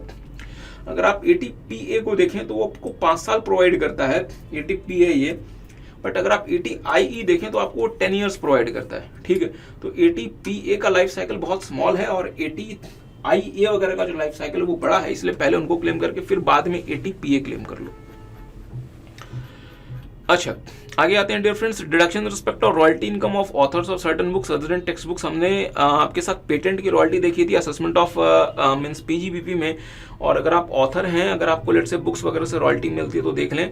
And in case of an individual resident in India being an author have the following income included in his gross total income. क्या क्या है, कोई lump sum consideration for of his interest और copyright in any book, और या फिर royalty और copyright fees in respect of such book, मतलब लमसम कंसिडरेशन मिल जाए या फिर आपको पर कॉपी या फिर मतलब टर्नओवर के मींस बेसिस पे मिले, तो 3 लाख रुपए तक जो है डियर आपको 80QQB मींस डिडक्शन अलाउ कर देगा। जॉइंट ऑथर्स के केस में 3 लाख रुपए हर किसी को मिलेगा, बट लेट्स से कि अगर आपको रॉयल्टी इनकम मिलती है otherwise than lump sum consideration, उस केस में जो रिस्ट्रिक्शन होगी वो रिस्ट्रिक्शन होगी साहब royalty actually received otherwise than lump sum consideration, 3 lakh रुपए की लिमिट। और सबसे important income being 15% of the value of books sold, मतलब साहब मैक्सिमम कैप कितना है 15% of the value of books sold, value of books sold without considering expenditure. और books यहाँ पे कौन सी हैं, book shall include any book of literary, artistic or scientific nature but does not include brochures, commentaries, diaries, guides, journal, magazines, newspaper, pamphlets, textbooks for schools, tracts और other publications of similar nature by whatever name called. मतलब साहब scientific, literary और artistic nature की किताबें होनी चाहिए। अगर आप लेट्स से कि कोई बाकी अगर आप कोई किस्से कहानियाँ वगैरह लिख दें तो साहब वो means that will again fall in the means literary में वो फॉल हो जाएगा, वो आप क्लेम कर सकते हैं। बट अगर आप जो मतलब डायरीज वगैरह अगर आप लिख दें तो वो काउंट नहीं होगा, न्यूज़पेपर वगैरह काउंट नहीं होगा, मैगजीन वगैरह काउंट नहीं होगा, ठीक है। तो हमने कहा कि अगर हम रॉयल्टी को रिसीव करते हैं अदरवाइज इन लमसम, तो उस केस में हमें जो मैक्सिमम जो अलाउड होगा that would be 15% of the value of books sold. ध्यान दीजिएगा, अगर हमें लेट से रॉयल्टी मिलती है एमआरपी ऑफ द बुक्स में, तो हमें वो कंसिडर नहीं करना एमआरपी माइनस दी मीन्स डिस्काउंट, तो हमारा जो मीन्स नेट वैल्यू आएगा उसका 15% हमें कंसिडर करना, ठीक है। जल्दी से आगे आते हैं डियर। अगर आप लेट से कि भारत के बाहर से अगर आप कोई मनी अगर आप लेकर आ रहे हैं तो आपको वो पैसा 6 महीने के अंदर अंदर लेकर आना पड़ेगा, within 6 months from the end of the previous year in which such income is earned or within the extended period of RBI, या फिर आरबीआई से आप उसकी एक्सटेंशन ले सकते हैं। अगर आपने 80 QQB में डिडक्शन लिया तो आप बाकी किसी दूसरे सेक्शन में डिडक्शन नहीं ले सकते। अच्छा ध्यान दीजिएगा, means reduction in respect of interest on deposits in savings account. तो अगर आपका सेविंग्स अकाउंट का अगर आपका इंटरेस्ट है, आप चाहे रेजिडेंट है चाहे आप नॉन रेजिडेंट हैं, तो आप 10,000 रुपीज तक का आप 80 TTA में डिडक्शन क्लेम कर सकते हैं, subject to the savings income, the savings interest earned. वो सेविंग्स अकाउंट आपका कहाँ कहाँ हो सकता है? बैंकिंग कंपनी में, बैंकिंग इंस्टीट्यूशन में, कोऑपरेटिव सोसाइटी में जो कि बैंकिंग का बिजनेस करती है, या फिर किसी पोस्ट ऑफिस में। और हाँ, अगर लेट्स से कि आपने अगर लेट्स से कि कोई मीन्स डिपॉजिट करवाया हुआ है AOP, BOI या पार्टनरशिप फर्म के नाम पे पैसा, तो साहब 80 TTA को आप अपनी इंडिविजुअल कैपेसिटी में क्लेम नहीं करेंगे, वो पार्टनरशिप फर्म AOP या फिर BOI क्लेम करेगा, ठीक है।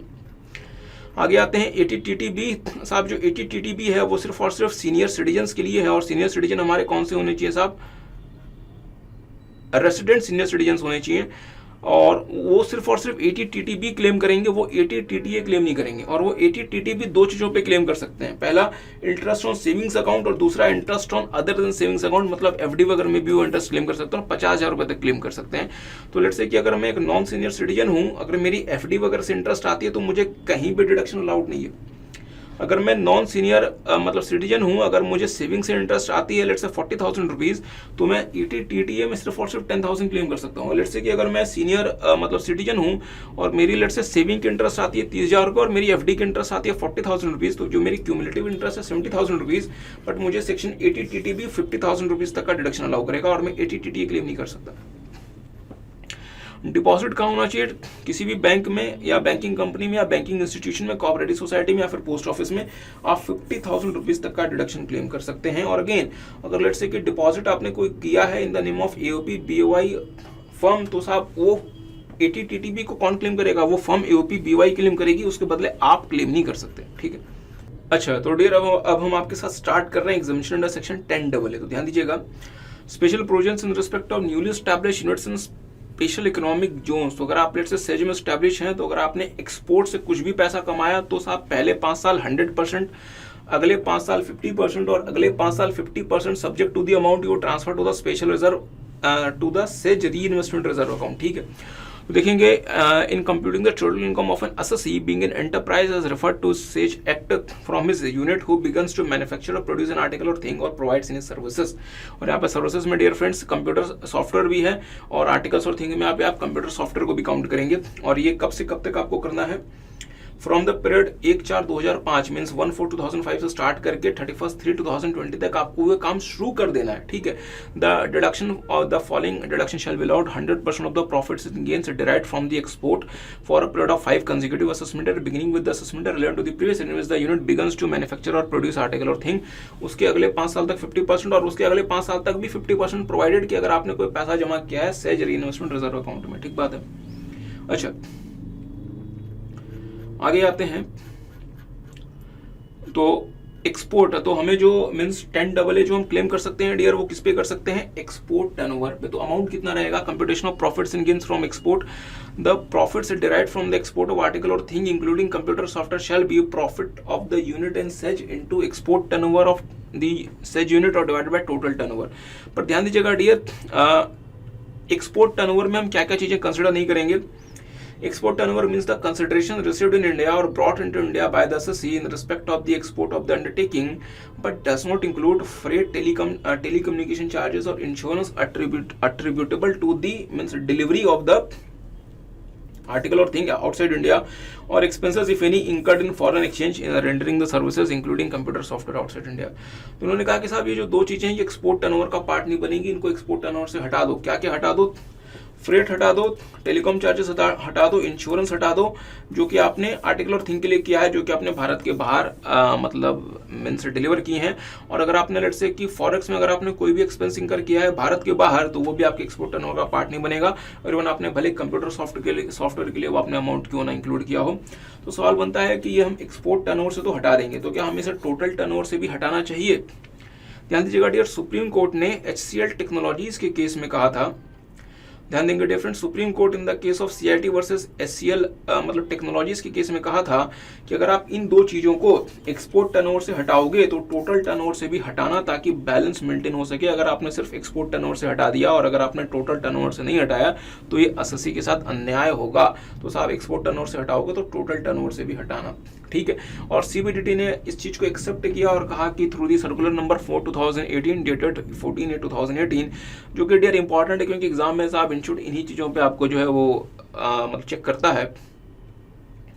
देखेंगे freight, telecom charges and insurance expenses are to be excluded from both the export turnover and total turnover while working out the deduction admissible under section 10AA to the extent they are attributable to the delivery of article और thing outside India. और अगर आपने कोई expense incur किया forex में for rendering of the services outside India, तो sir ये दोनों के लिए आपको हटाना है। ऐसा नहीं कि सर एक्सपोर्ट टर्नओवर से आपने माइनस कर दिया, टोटल टर्नओवर से माइनस नहीं किया। और ये सेम बात जो है वो सुप्रीम कोर्ट ने भी HCL टेक्नोलॉजीज के केस में कही थी। एक्सपोर्ट क्या होता है? Export in relation to special economic zone means taking goods or providing services out of India from such by land, sea, air or by any mode whether physical or otherwise। साहब आप means virtual mode में आप क्यों ना लेके जाएं, वो भी एक्सपोर्ट में काउंट होता है। और ध्यान दीजिएगा, as per explanation 2 to section 10AA the profits and gain derived from on site development of computer software. ध्यान दीजिएगा dear, on site development of computer software means आपको कोई कंप्यूटर सॉफ्टवेयर आपने मतलब डेवलप किया है, बट आपने भारत के बाहर जाके क्लाइंट के साइट में उस सॉफ्टवेयर को आपने कोड किया है, वो भी काउंट हो जाएगा। Shall be deemed to be the profits and gains derived from export of the computer software outside India. और आप उसके लिए भी जो आपका जो प्रॉफिट है आप उसको 10AA में क्लेम कर सकते हैं।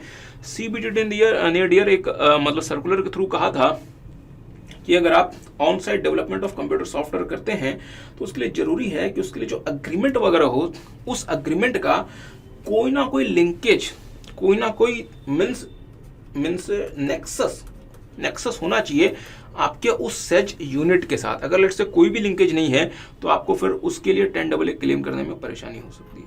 अच्छा, एसेंशियल कंडीशंस क्या क्या हैं? This section applies to the undertaking being the unit which fulfils the following condition. हमने कहा था आपको 1/4/2005 से लेके आपको फिर 31/3/2020 तक अपना ऑपरेशन शुरू करना है।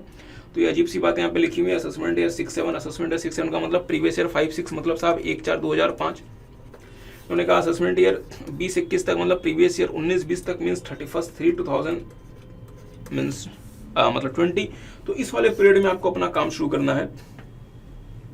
पर ध्यान दीजिएगा dear, however in case where the letter of approval required to be issued under SEZ act 2005 has been issued on और before 31/3/2020 but the manufacture or production of article or thing or providing services has not begun before 31/3/2020, then the date of manufacture or production of article or thing has been extended to 31/3/2021 or such other date as may be notified। तो ध्यान दीजिएगा dear, आपको इस वाले period में means 1/4/2005 से लेके 31/3/2020 तक अपना मैन्युफैक्चर या प्रोडक्शन ऑफ आर्टिकल और थिंग या फिर सर्विसेज को प्रोवाइड करना स्टार्ट करना है।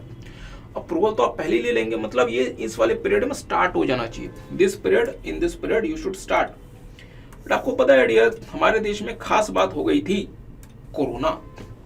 तो ऐसा हो सकता है कि आपको अप्रूवल जो है, आपको जो अप्रूवल है मीन्स लेटर ऑफ अप्रूवल तो आपको 31/3/2020 तक मिल गया हो, but due to some lockdown वगैरह आप सब इस पीरियड में अपना प्रोडक्शन या मैन्युफैक्चरिंग या प्रोवाइडिंग ऑफ मतलब सर्विसेज आप स्टार्ट नहीं कर सके हो, क्योंकि साहब सरकार ने बाहर लॉकडाउन लगाया हुआ था। अगर मैं बाहर निकलूं तो फिर पुलिस वालों के साथ इशू बन सकता था।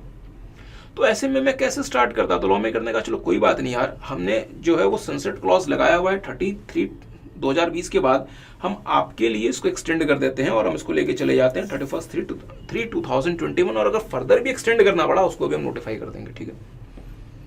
अच्छा, it is not found by splitting up or reconstruction, but आप 33B का केस देख लें और आपको नई मशीनें वगैरह यूज करनी है, बट 20% तक आप पुरानी मशीनें यूज कर सकते हैं और अगर भारत के बाहर अगर आपने कोई मशीनें वगैरह यूज की तो उसको हम कंसिडर कर सकते हैं, कोई परेशानी नहीं है। अच्छा, तो ध्यान दीजिएगा डियर, पहले 5 साल without restriction 100% profit and gain आप क्लेम कर सकते हैं, अगले 5 साल विदाउट रेस्ट्रिक्शन 50% क्लेम कर सकते हैं और उसके अगले 5 साल आप 50% क्लेम कर सकते हैं, प्रोवाइडेड कि आपने पैसा जमा कराया हो to the SEZ reinvestment reserve account.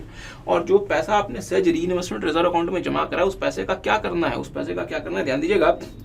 For the purpose of acquiring machine or plant which is first put to use before the expiry of the period of 3 years following the previous year in which the reserve was created। मतलब जो पैसा आपने सज reinvestment reserve account में जमा किया उससे machine or plant खरीदो और उसको 3 साल के अंदर अंदर उसको पुट टू यूज करवा दो। अच्छा, until the acquisition of machine or plant as aforesaid, आप उसे अपने बिजनेस के लिए यूज कर सकते हैं, बट बिजनेस के लिए आप किस पर्पस के लिए यूज नहीं कर सकते। Distribution by the way of dividend और प्रॉफिट, रेमिटेंस आउटसाइड इंडिया या फिर creation of an asset outside India. मतलब जो भी करना है भारत में करना और भारत में आप उसको डिविडेंड या प्रॉफिट की तरह से अपने शेयर होल्डर्स या इन्वेस्टर्स को नहीं बांट सकते। लेट्स से कि आपने कोई नई मशीन या प्लांट अक्वायर कर ली तो उसकी जानकारी आपको ITR के साथ जमा करनी पड़ेगी। देखेंगे the specified particulars have been furnished by the assessee in respect of machine or plant along with the return of income for the assessment year relevant to the previous year in which such machine or plant was first put to use. Such particulars includes details on new plant and machinery वगैरह वगैरह। अगर आपने let's say उस वाले reserve को सही तरीके से यूज नहीं किया, अगर आपने उसका लेट्स से मिस यूटिलाइजेशन कर लिया, देखेंगे has been utilized for the purpose other than those referred in subsection 2। subsection 2 ने कहा था कि यार उसका मशीन वगैरह खरीद लो। The amount so utilized shall be deemed to the profits in the year in which the amount was so utilized and shall be charged to tax accordingly। वो आपका PGP भी बन जाएगा, उस पर टैक्स लग जाएगा। दूसरा, has not been means utilized before the expiry of 3 years, the amount not so utilized shall be deemed to be the profits in the year immediately following the said previous year। मतलब जब 3 साल बीत गए उसके बाद वाला जो previous year होगा उस साल वो आपका प्रॉफिट बन जाएगा, उस पर टैक्स बन जाएगा। ध्यान दीजिएगा डियर, किसी जमाने में हमारे देश में एक्सपोर्ट प्रमोशन जोन और फ्री ट्रेड जोन होते थे, फिर बाद में सेज आया। तो लेट्स सी कि कोई ऐसा यूनिट है जिसने 4 साल तक ऑलरेडी जो है means deduction free trade zone या एक्सपोर्ट प्रमोशन जोन में क्लेम कर लिया, फिर सेज आ गया तो उसने अपने आप को सेज में कन्वर्ट करा दिया। तो सवाल बनता है कि क्या 10 साल तो सवाल ये बनता है कि क्या 10AA में क्या आप सेज में जब आप कन्वर्ट होंगे तो पहले 5 साल 100%, दूसरे 5 साल 50% और तीसरे 5 साल 50% subject to SEZ reinvestment account के आपको फिर से मिल जाएगा? नहीं, लॉ में करने का नहीं। जितना पीरियड आपको यहाँ मिल गया उसके अलावा जो पीरियड आपका रिमेनिंग रहेगा सिर्फ वो मिलेगा। तो अगर आपने एक्सपोर्ट प्रमोशन जोन में 100% पहले 4 साल क्लेम कर लिया तो साहब जब आप सेज में कन्वर्ट करेंगे तो 10AA के हिसाब से आपको सिर्फ आपको पहले साल ही आपको 100% मिलेगा, फिर अगले 5 साल 50%, फिर बाकी 5 साल 50% subject to SEZ reinvestment reserve account.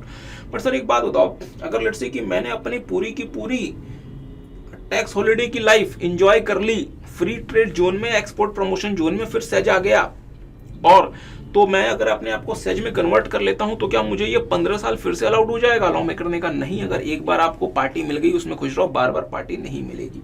आगे आते हैं difference. Deduction allowed in case of amalgamation demerger. Amalgamation demerger के केस में जिस प्रीवियस ईयर में अमलगमेशन डीमर्जर होगा उस प्रीवियस ईयर में अमलगमेटिंग या फिर डीमर्ज्ड कंपनी को 10AA नहीं मिलेगा। उस प्रीवियस ईयर से वो किसको मिलना शुरू हो जाएगा? टू द अमलगमेटेड और दी मींस रिजल्टिंग कंपनी। और बाकी प्रीवियस ईयर के लिए भी जो अनएक्सपायर्ड पीरियड है उसको किसको मिलेगा?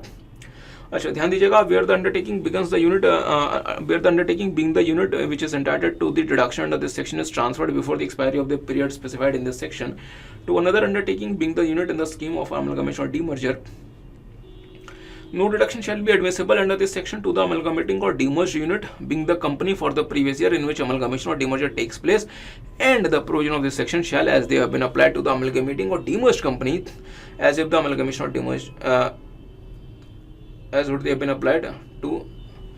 और कहते हैं साहब कि जैसे कि अमलगमेशन या फिर डीमर्जर नहीं हुआ, this shall as they would have been applied to the amalgamated or the demerged company or the demerged unit being the company as if the amalgamation or demerger had not taken place।